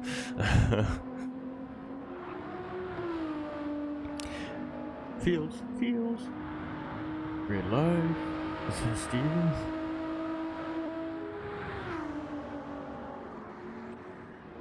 Alright, so 11.2 seconds is the gap between first and second, 11.2 seconds is the gap between second and third place, so starting to see some decent gaps develop there. We've got 6 seconds between Lucas and Ortiz Vicente here for 4th and 5th place. Vicente and Flexies is 1.1 seconds. That gap has been 1.1 seconds for the last lap and a half, 2 laps here. Let's see if we can find some time coming out of the Scari here. And it looks like the Viper got a little bit of a bad exit. The mid-entry of the Scari there, the mid corner, started to push the car out a little bit on exit there, and that definitely cost them some time on Flexies. They're gaining a couple more tenths on that Dodge Viper. However, the one thing we do know about the Dodge Viper is it's very, very fast in a straight line, so it does have that to its advantage. However, that BMW is significantly stronger in the more technical sectors over that BMW, so all Flexies really needs to do here is just continue to maintain slipstream on these big straightaways and do the work in the corners here to continue to close up the gap on the number 1 car. And I think that's exactly what we're looking at here. As you can see, the gap's now closed down to about 0.6 of a second here, so he gains a couple more tenths again in that technical sector. We'll see the Viper open that gap back up a little bit, maybe a 0.5 tenth here as we head in through Curva Grande and head in towards the second set of chicanes here. And we should potentially expect to see a little bit more time close back up again from the BMW as a wide exit from the Dodge Viper there. And that was a big gain here for Flexies, and he is in battle mode. He is in offensive position at this point now. He is right on the rear bumper. And again, a wide entry coming from the Dodge Viper there. He's going to take advantage of that. He's going to make sure he leaves him just enough room there to be on the track and not an inch more to make sure he gets that pass done. Flexies going to take P5 away from ORT's Vicente there with a great strategic move. And we're seeing a lot of great strategic moves here on this racetrack from these racers. They're definitely starting to pick their moments, and they're definitely starting to weigh the pros and cons of where they would like to pass their opponents. All right, let's move to the next battle happening here.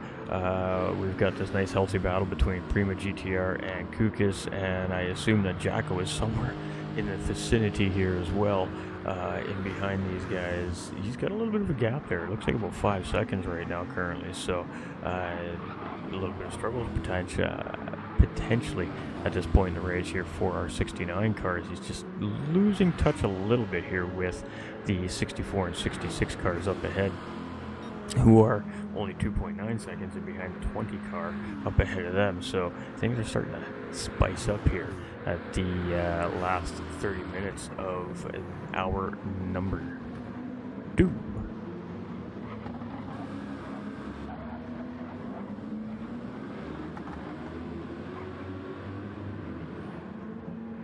Just trying to keep an eye on him.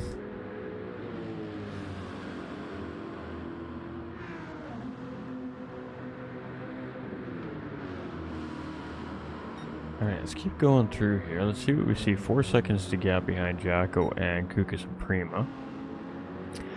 10.2 seconds separating Jacko from the Loose Moose Racing 35 Aston Martin here as well. And seeing Tim Hortons on the side of that car has really made me want a coffee now. Yeah, I'm thirsty. Thankfully I'm Canadian, I can go get one. Alright, Races Island Black here now. 10 seconds in behind T-Spap. He's starting to look really locked in here. It's number 77 car. He's got 13.2 seconds over Visual Racer, so he's opened a little bit of time up on the 764 car.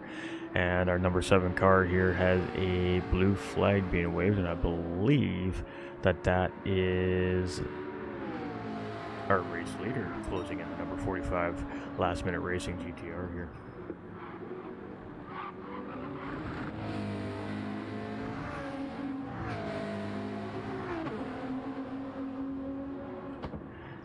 We love our Aussies, especially where I'm from. We have a very large Australian community up here, especially during our ski season, so they come up and absolutely make our mountain that much better. Alright, so we see a flash of the headlights coming from Medi, so that is a signal essentially that Medi is close enough to make the blue flag pass, and the RX Racing number 7 McLaren obviously recognize that that's what that signal was, and that is within the rules. So once that lead lap car is within that distance that is stated within the regulations, they are allowed to flash the headlights at that blue flag car to signal them to get out of the way. Essentially, really, is what they're telling them. You got to get out of the way. Move, please. So that's exactly what we saw there. Medi gave him plenty of warning, like, hey, I want it here, and the number 7 car complied. Perfect blue flag protocol right there. Absolutely great stuff. Love to see it. Alright, well, we just watched Medi pass him, so we don't need to go check on our race leader here. We know what's going on there. Not really a whole lot happening up here, but we are seeing Flexies close in here on Lucas now. 4.2 seconds now is the gap, so it was 6 seconds if we remember a lap and a half ago between the ORT Viper and Lucas. So Flexies has just gotten that position from ORT recently and has 4 seconds now in behind the Grid Life Lexus. So definitely tracking right now, looking to grab another position, but he does have Vicente still close behind here, only 1.7 seconds away. So definitely going to be keeping our eye in the middle part of the field. This is where a lot of the action has been here today, because it seems like a lot of these teams have kind of been the teams that have been penalty stricken with our track limit officials here today. So there's been a lot of leapfrogging for positions here in the early part of this race due to those penalties.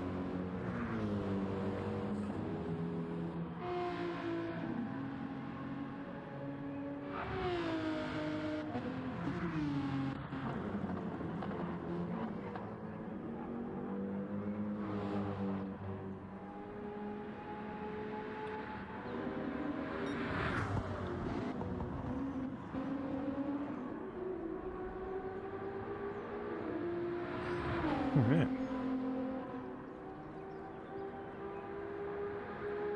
So our number 7 car will be officially the first car a official lap down here at this point in the race. From what I can tell and from what I can see, we should not expect to see a pit stop coming from the 45 car here, with only 17 laps remaining, including the lap that he just started here. Antonio is much the same. I believe that he is looking to take this to the driver swap at this point. I believe Candyman is about in the same situation. The Grid Life car, they're getting it all kinds of wrong coming out of his car, and unfortunately there for them that may be, there it is, the half-second track limit penalty there. Track limit officials being generous on that penalty, was only a half second there, which means or indicates that that driver has not been cutting too many corners, or has not cut that same corner repeatedly. So it's just the bare minimum penalty. But it seems like the more repeat offenses you get in a corner, that they start to stack the penalties a little bit stiffer on you. So the driver's going to have to be aware of that as well. Vicente here in 6th position. He's got 2.7 seconds, just maintaining the gap to Flexi's here right now. Flexi's going to gain some more time on that Grid Life car due to that penalty. And 1 second gap here between Kukas and Prima GTR. So Kukas, the GT Finland car, has managed to get around the Sector 7 car here and grab himself a position. So the 64 car now down into 9th place with a 1.1 second gap currently in behind that Corvette. Jackal's 4.7 seconds in behind. He's just starting to lose touch with the 2 in front here slightly, but he is managing to hold that gap over Teesbap right now. Fairly solid at about 9 seconds.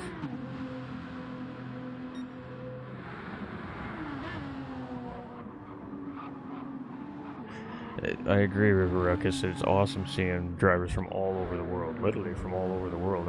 We have drivers from all corners of the planet racing in an international racing organization this season. It's absolutely fantastic to see, and I think that it's brought a lot of interesting racing diversity into the championship as well, because with obviously different parts of the world, they have different styles of racing and different ways that they're taught to race as well, right? They have different skills, different techniques, different ways that they're taught to drive the cars, and I think that really adds a lot to the championship as well, because not only now do you have to try and figure out how to outrace your opponent, but you may have to try and figure out their racing style, because it may be something unlike you've seen or competed against before as well.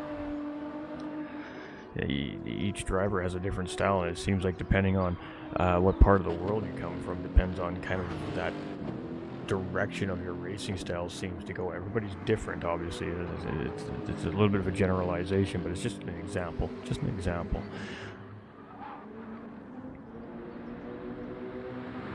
We all have our versions of motorsports in our countries that we watch and we idolize and we love to see, and that's how we race and where we're from, because that's how it happens where we watch it professionally.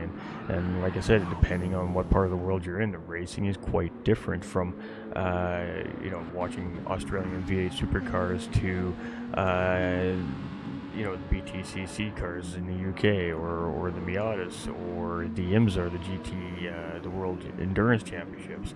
They're all different with the same classes of cars. It's different styles, it's different strategies, it's different, just different ways that the drivers are taught to drive the cars, and it really diversifies the field. So we add a mixture of manufacturers into the mix, comfortability of racetracks and cars, and we get some great racing that we've seen all season long from the International Racing Organization. And I mean, the racers are a very large part of that. So, and I mean, they continue to get faster and better, and they continue to be closer together as the season progresses here as well. We're getting a lot more, battles and action throughout these races as opposed to the start of the season when everybody was still feeling each other out, and people are starting to learn and figure these things out against each other. So it's really providing a great championship coming here from Split 1, but also Split 2.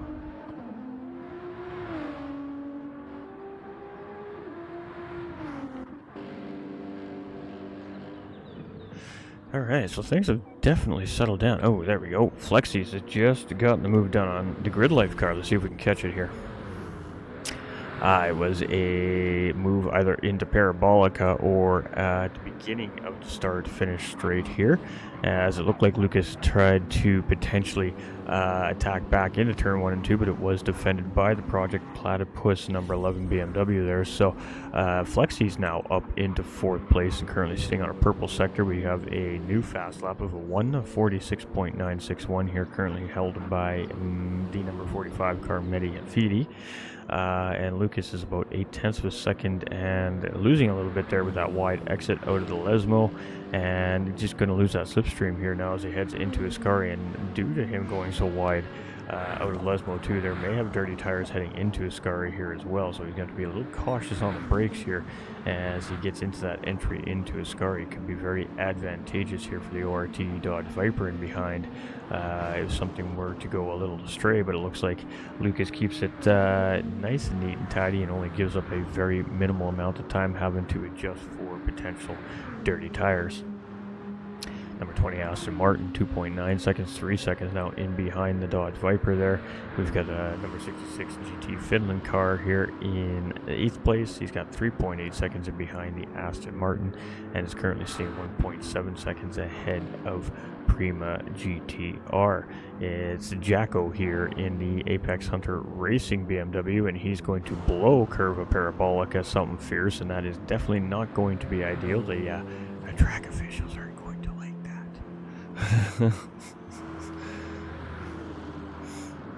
Ooh, apparently he caught them sleeping at the corner there, because they must have felt that he penalized himself enough, I guess, with that exit, that they didn't need to add any extra on. How kind of them. How kind of them.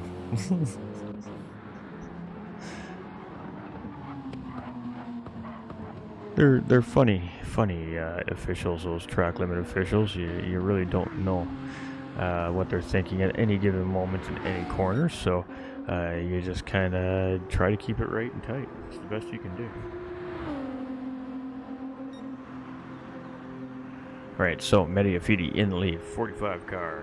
Our pole sitter here from qualifying has led most of the race here so far today. The number 3 Grid Life car has had a little piece of the race lead here today, but for the most part it has been number 45 GTR leading the pace and charging the race so far. Antonio here starting in, I believe it was 11th place here in the grid, all the way up into P2 currently. So our biggest mover in the race here by far is the number 5 Sector 7 Esports Alexis here, and our current championship points leaders as well. Race Asylum Esports 44 GTR sitting here in 3rd place right now, is also sitting 2nd in the championships, only behind the number 5 Lexus, and is currently chasing that car here as well. 18.4 seconds is that gap. So right now, the way things sit between 1st, 2nd, and 3rd in the championship point standings, nothing changes at the moment currently as it stands in their position on the racetrack right now. Flexi's here up into 4th place after making a pass on the Grid Life Lexus, and has now opened up a nice cushion in a sense. No immediate pressure coming from the number 3 car in behind him there at about 2.7 seconds.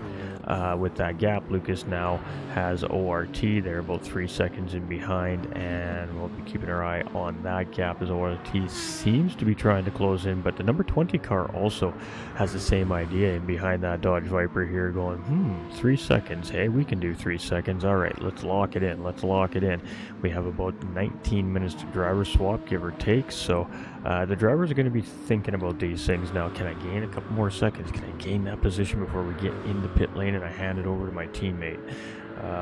Lots of things are going through the minds of the drivers here. This is a little bit different than a 12-hour race or a 24-hour race, where you the first 12 hours of the race are just cautious track position, keeping the car safe, getting good, clean, consistent laps in, giving your team a fight for the last half of the race. These 8-hour races are a lot different. This machinery is built to be absolutely beaten for 8 hours straight, pushed and absolutely drove as hard as they can until it's ready to break, and when it breaks they drive it a little bit harder until it breaks.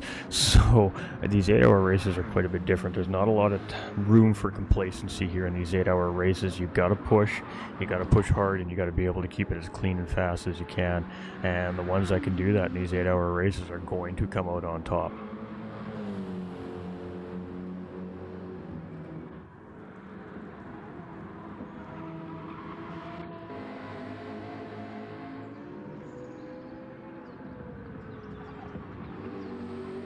Give our number 7 car a little love here. Afternoon, how you doing, Hamza? How's it going, higher place?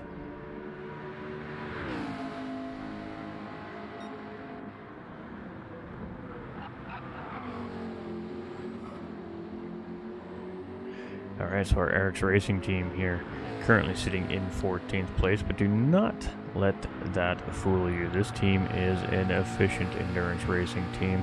Not sure what the setback was here in this race has put them in this position here currently, but don't count these guys out yet. I don't suspect that we're going to see them stay in 14th place throughout this whole race. It's just a gut feeling I have. I've seen these guys race a lot, and I definitely know what they're capable of. So none of these teams in this division split one are down and out at any given time, honestly, in this race, especially a race with the nature of Monza, where penalties really do factor in.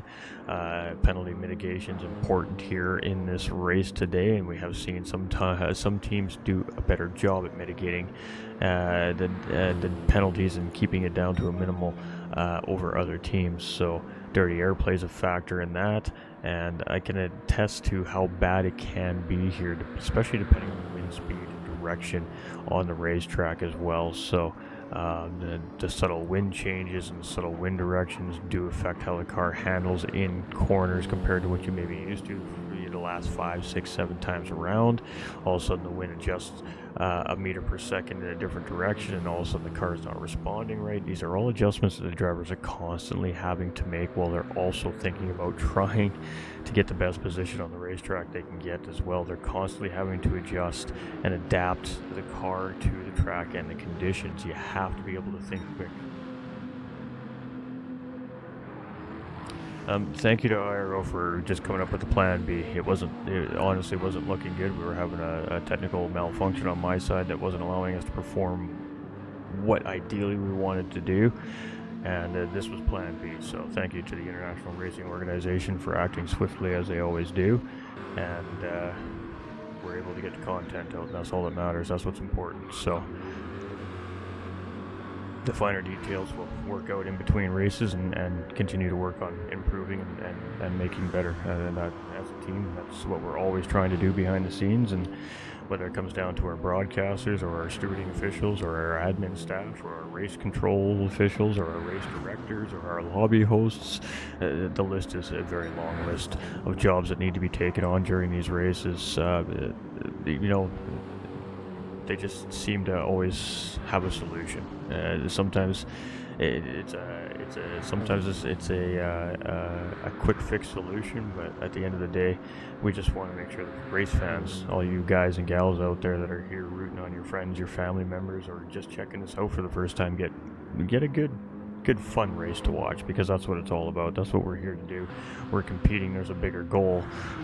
Bragging rights are on the line here. The best of the best, some of the best of the best are in this championship on track right now, and they're racing hard, but at the end of the day, obviously fun is always a key factor, and if people aren't having fun, then we don't get racing like this. So we're getting racing like this because they're having fun.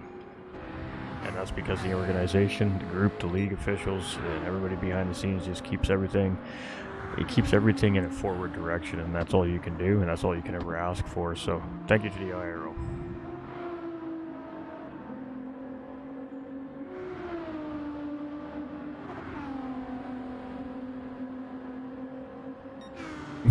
I'm not saying that, Leo. You know, like, you're always trying to bait me into saying bad things. Don't make me use my powers.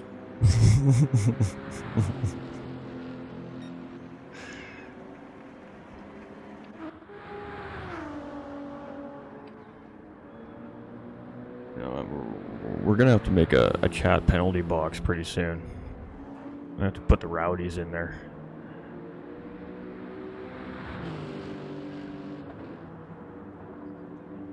Alright, Lucas, 7.5 seconds in behind Flexi. So Flexi, since getting around the grid life car here, has done a good job of continuing to open the gap up. Now, obviously, pit strategies, tire strategies, fuel strategies are going to be a big factor here in the race today, and I think that all the teams have kind of learned a little bit about each other's strategies here in this first stint, so it's going to be interesting to see if we see some of the teams alter their strategies here, or if they stick to the game plan. The one thing that is going to be fairly consistent and the drivers can guarantee on here at Monza today is, as we see the 20 Aston Martin coming in for a pit stop, and he's going to be in pit lane for a few minutes there. He's got a broken race car, so to speak. He's got some heavy front and rear clip damage on that race car, so having a big moment on the racetrack at some point there in that lap, and he's going to have to get some body work done and replaced on that car to get that thing back out on track. So that unfortunately is going to cost positions for the Project 1 Racing Aston Martin there. Loose Moose Racing is going to benefactor from that mistake there and take 10th place away from Project 1, and also gain about a 7-second gap in the process. So one mistake is another game by driver sometimes, and that is racing at its finest. Rip, right? It happens. I'm really good at crashing. I feel like I am like a A-class crasher, so I can attest to it happens.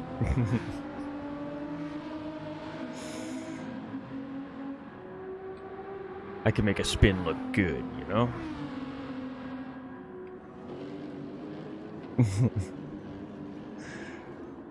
Alright.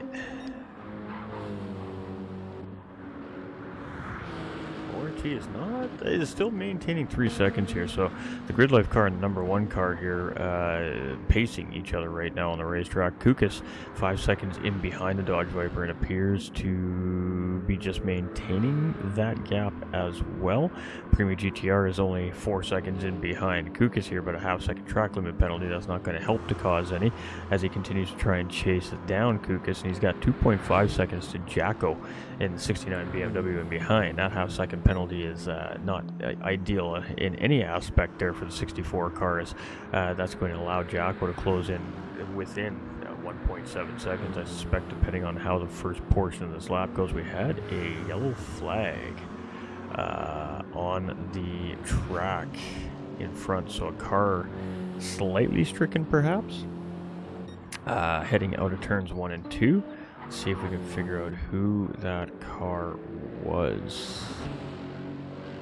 That car may have been the number 1 Dodge Viper here, as we can see about a 3-second time loss to Lucas and about a 3-second time loss to Kukas. So the yellow flag was number 1 car there, and it was obviously just a moment coming out of turn 2 there, maybe a half slide on throttle on exit or something there that just caused that yellow flag to wave for a brief moment there, but 3 seconds lost for the number 1 car there, and that was definitely not ideal as we're really getting close to the driver swap range here. Now we're 7 laps away, so we're about 10-12 minutes away from seeing that transition. So for everybody that's watching here now, the Stint 2 part of the stream will be on the IRO YouTube channel. So everybody will need to head on over to the International Racing Organization's YouTube to catch Stint number 2, and then you'll be right back here for Stint number 3, and then back to IRO for the finish of the race. We do apologize for the jumping around, everybody. It's just the way it worked out this weekend, unfortunately for us. Alright, Visual Racer here in 13th position, and I'm actually kind of surprised that the gaps are as big as they are here at the end of the first stint. I kind of suspected we'd see it a little bit closer, especially in the front half of the field, but the pit strategy is definitely the difference maker here right now, and a little bit of penalties has obviously factored in, I think, some of that gapping as well, but for the most part here, I think pit strategy is really playing a big factor on the gapping. So again, I'm just going to touch on that. It's going to be interesting to see if some teams opt to change their strategy based off what they've seen now. Alright, GT Finland Racing team here. Oh man, this mid-pack battle has just been great all stint long. Hats off to the mid-pack here. They always steal the show though, don't they? I mean, our top guys give us some fun, good, spicy action for, a little bit here and there, but this mid-pack, they're always providing us with something to watch, so, and we love our mid-pack, don't we? This is the closest gap we've seen in a while here, 1.3 seconds between Kukas and Prima GTR here right now, and I think Jacko's just sniffing a little bit in behind there too as well, so things are getting interesting in this mid-pack. We appreciate you guys, we do appreciate you guys. Life is full of unpredictability, things you can't control, stress intense moments, but again, as a team, you just gotta power through it and just continue doing it how you can do it. So the content will end up eventually here on the IRO YouTube channel. As soon as they have uploaded the files that I send them at the post-race, we will take the streams and turn them to private here on the channel so that everybody goes over to the IRO channel to watch what they may have missed.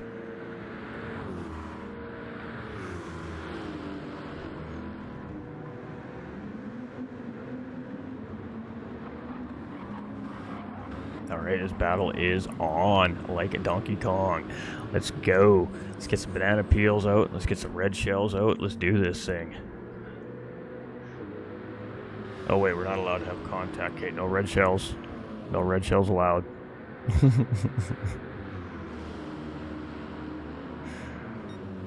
That's right, that means no blue shells, Eric. Sorry. No blue shells allowed from 14th there.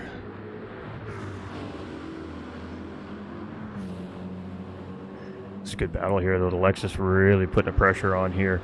The 64 battling with the 66 car here. And there's the 69 car just lurking. 2.2 seconds in behind here. So a nice little three-way battle starting to develop here again for 7th place. And it's the usual suspects here. The 3 number 60 cars are back at it again. What is up, JP? How you doing, my guy?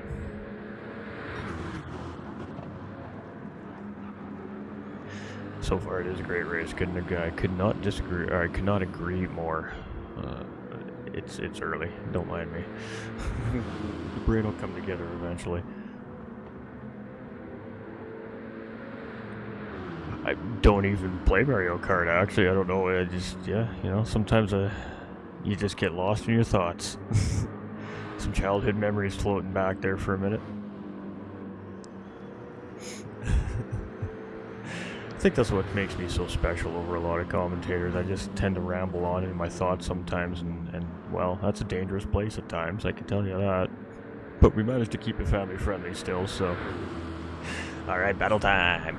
gets the position here going into turns 1 and 2, and ooh, no, he's not going to give it up easily there. You can see Kukas really tried to hang it out on the outside line there. He just had his nose in there, but it was not enough to really give him the position to battle properly into the second part of that corner, so he had to really gather it up there and just make sure he kept the car underneath of him and live another day to rebattle for that position. So Prima GTR is going to grab 7th place from Kukas there with a nice battle into turn 1 and 2, and Jacko has now closed up on this fight. So 3-way battle here for 7th place as we continue on around the racetrack here, and we are nearing our 2-hour mark, which means driver swaps are coming up soon.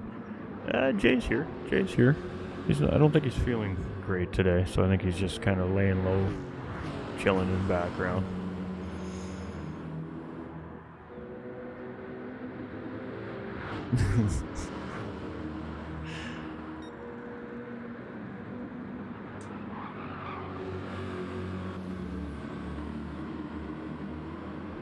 This is a great battle. I mean, I just can't take my eyes off it right now. I can see cars somewhat close together on the racetrack right now, but this is beautiful. We love this. This is a great battle for position, and now we've got a response battle coming back from Kukas here, the 66 car. He's trying to close in on the 64 car. The Lexus does get a little bit wide there. The question is, does that compromise his momentum a little bit? It may have, as Corvette gets a really good run here in the slipstream, and we are potentially going to see an attack move here coming into turns 1 and 2. Unless he's going to do it under braking here, I don't think he's quite close enough to get it done, but he is going to take a little bit of a look there, a small touch to the backside of the 64 car entering into turn 1 and 2 there, but just pushed him out a little bit wide there. He manages to recover it, and Kukas just lays off and stays in behind him there till he gathers himself back up, lives to fight another day. And the 64 car is not going to give him any extra room here now on the racetrack as that contact was made there. He's going to make sure that he's going to not allow him to get that position back on him here again. So a nice, good, hard defensive move there from the 64. Kukas almost got into trouble there as he floated out a little bit wide in the Curva Grande, and that is the issue there. You've got an inside car kind of squeezing you up the racetrack at the Curva Grande there. If you're not paying attention, you don't just give a small lift to your throttle there, you could get into that grass, and it's like quicksand if you get out there. Sometimes it just pulls you in. And Kukas did a really good job there keeping that Corvette not only out of trouble, but still in the fight with the 64 car here as well in front. So battle back on here. Ooh, and a mistake made by the 64 Lexus there, but that's going to compromise Kukas there, and the Lexus there is going to get across the nose of the Corvette. The Corvette is going to get back on track, gather himself up there, and he's going to get moving up the racetrack here, and that was a tough one. Again, a mistake made by the 64 car here into the second part of Ascari that gave the inside position to the 66 car, and then I don't know what happened there, if the Lexus just wasn't able to turn. Jacko just avoiding the re-entry from the 66 car. Oof. Spicy moments here at Monza, ladies and gentlemen, and that is what happens at Monza here. It is so hard to just pick your moments on this racetrack, and that was just a mistake made by a car and another car super close together there, and had to react, and I'm not exactly sure what caused the incident there, but it definitely looked like the Lexus just lost it and went right across the nose of the Corvette from what we can see. Of course, we'll let race officials deal with all of that stuff post-race if necessary.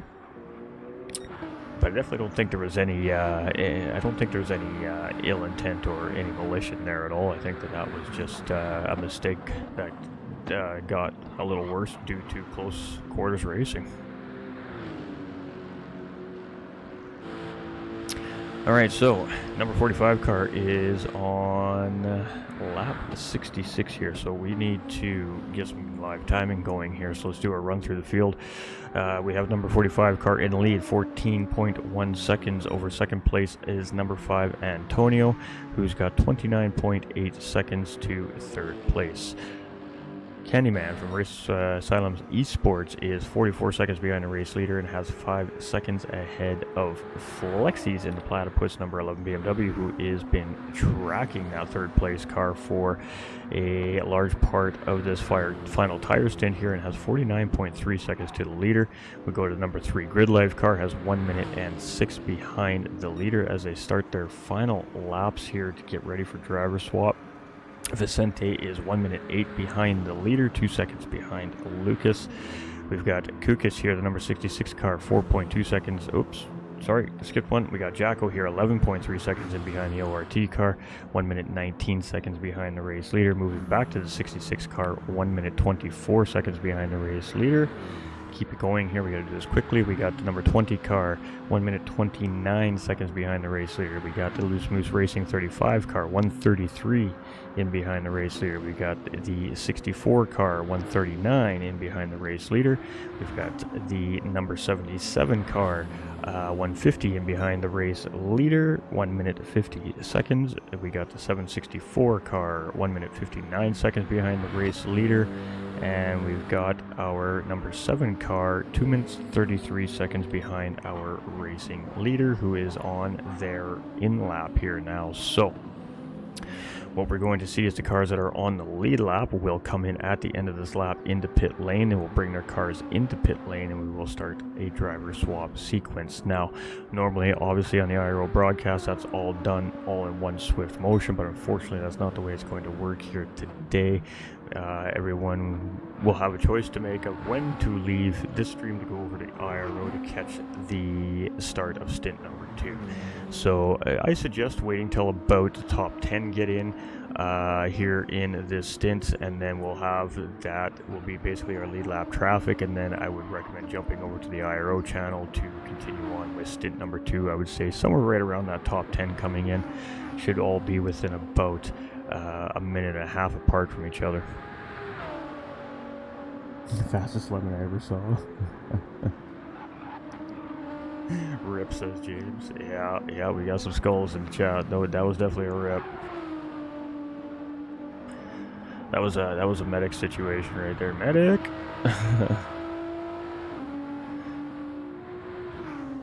All right, so the 45 last minute racing GTR driven by Mediafidi here is going to be coming into pit lane to get ready to pass this car off to his respective teammate, and 13 and a half seconds ahead of that number 5 Lexus as he comes on in.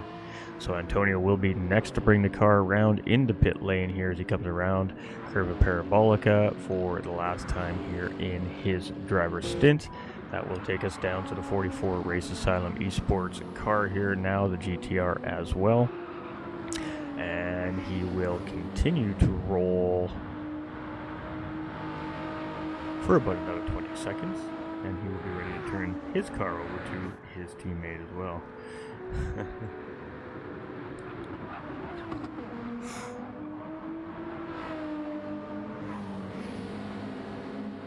You can see Flexies is closing in. Ooh, he almost made a spit entry right there. That was close.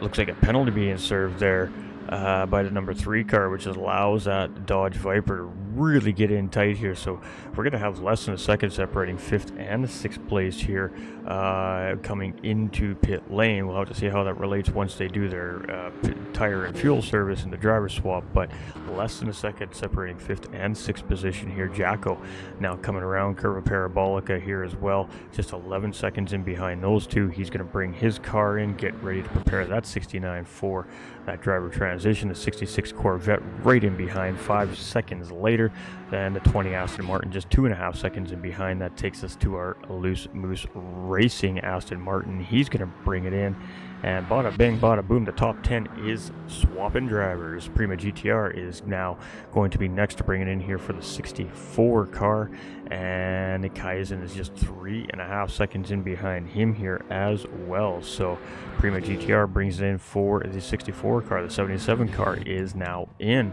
Visual Racers coming around here. He's going to bring it in, and wow, before you know it, the field is already in. So the race is still fairly close here. We got 36 seconds for our final driver to bring it home.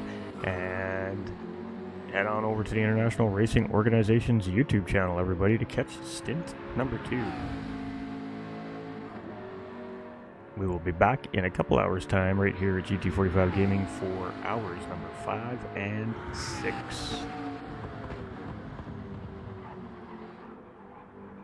The stream will stay up live for a few more minutes, as we do need to get the coverage for the end of the race as well. But all the action is definitely happening over at IRO now. Appreciate y'all. We'll see you all in a couple hours.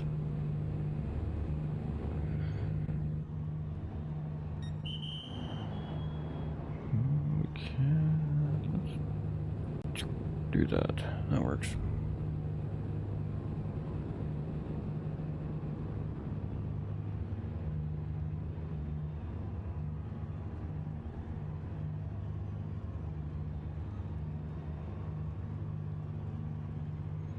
Cheers, everybody. We'll be back soon. Appreciate y'all.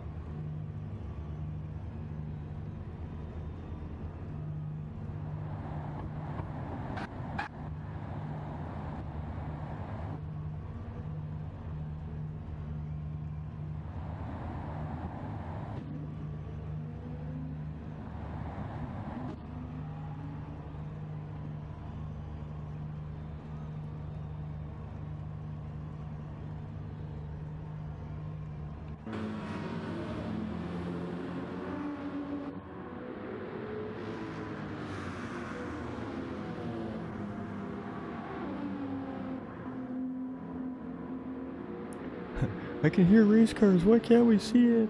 This is just a boring stuff.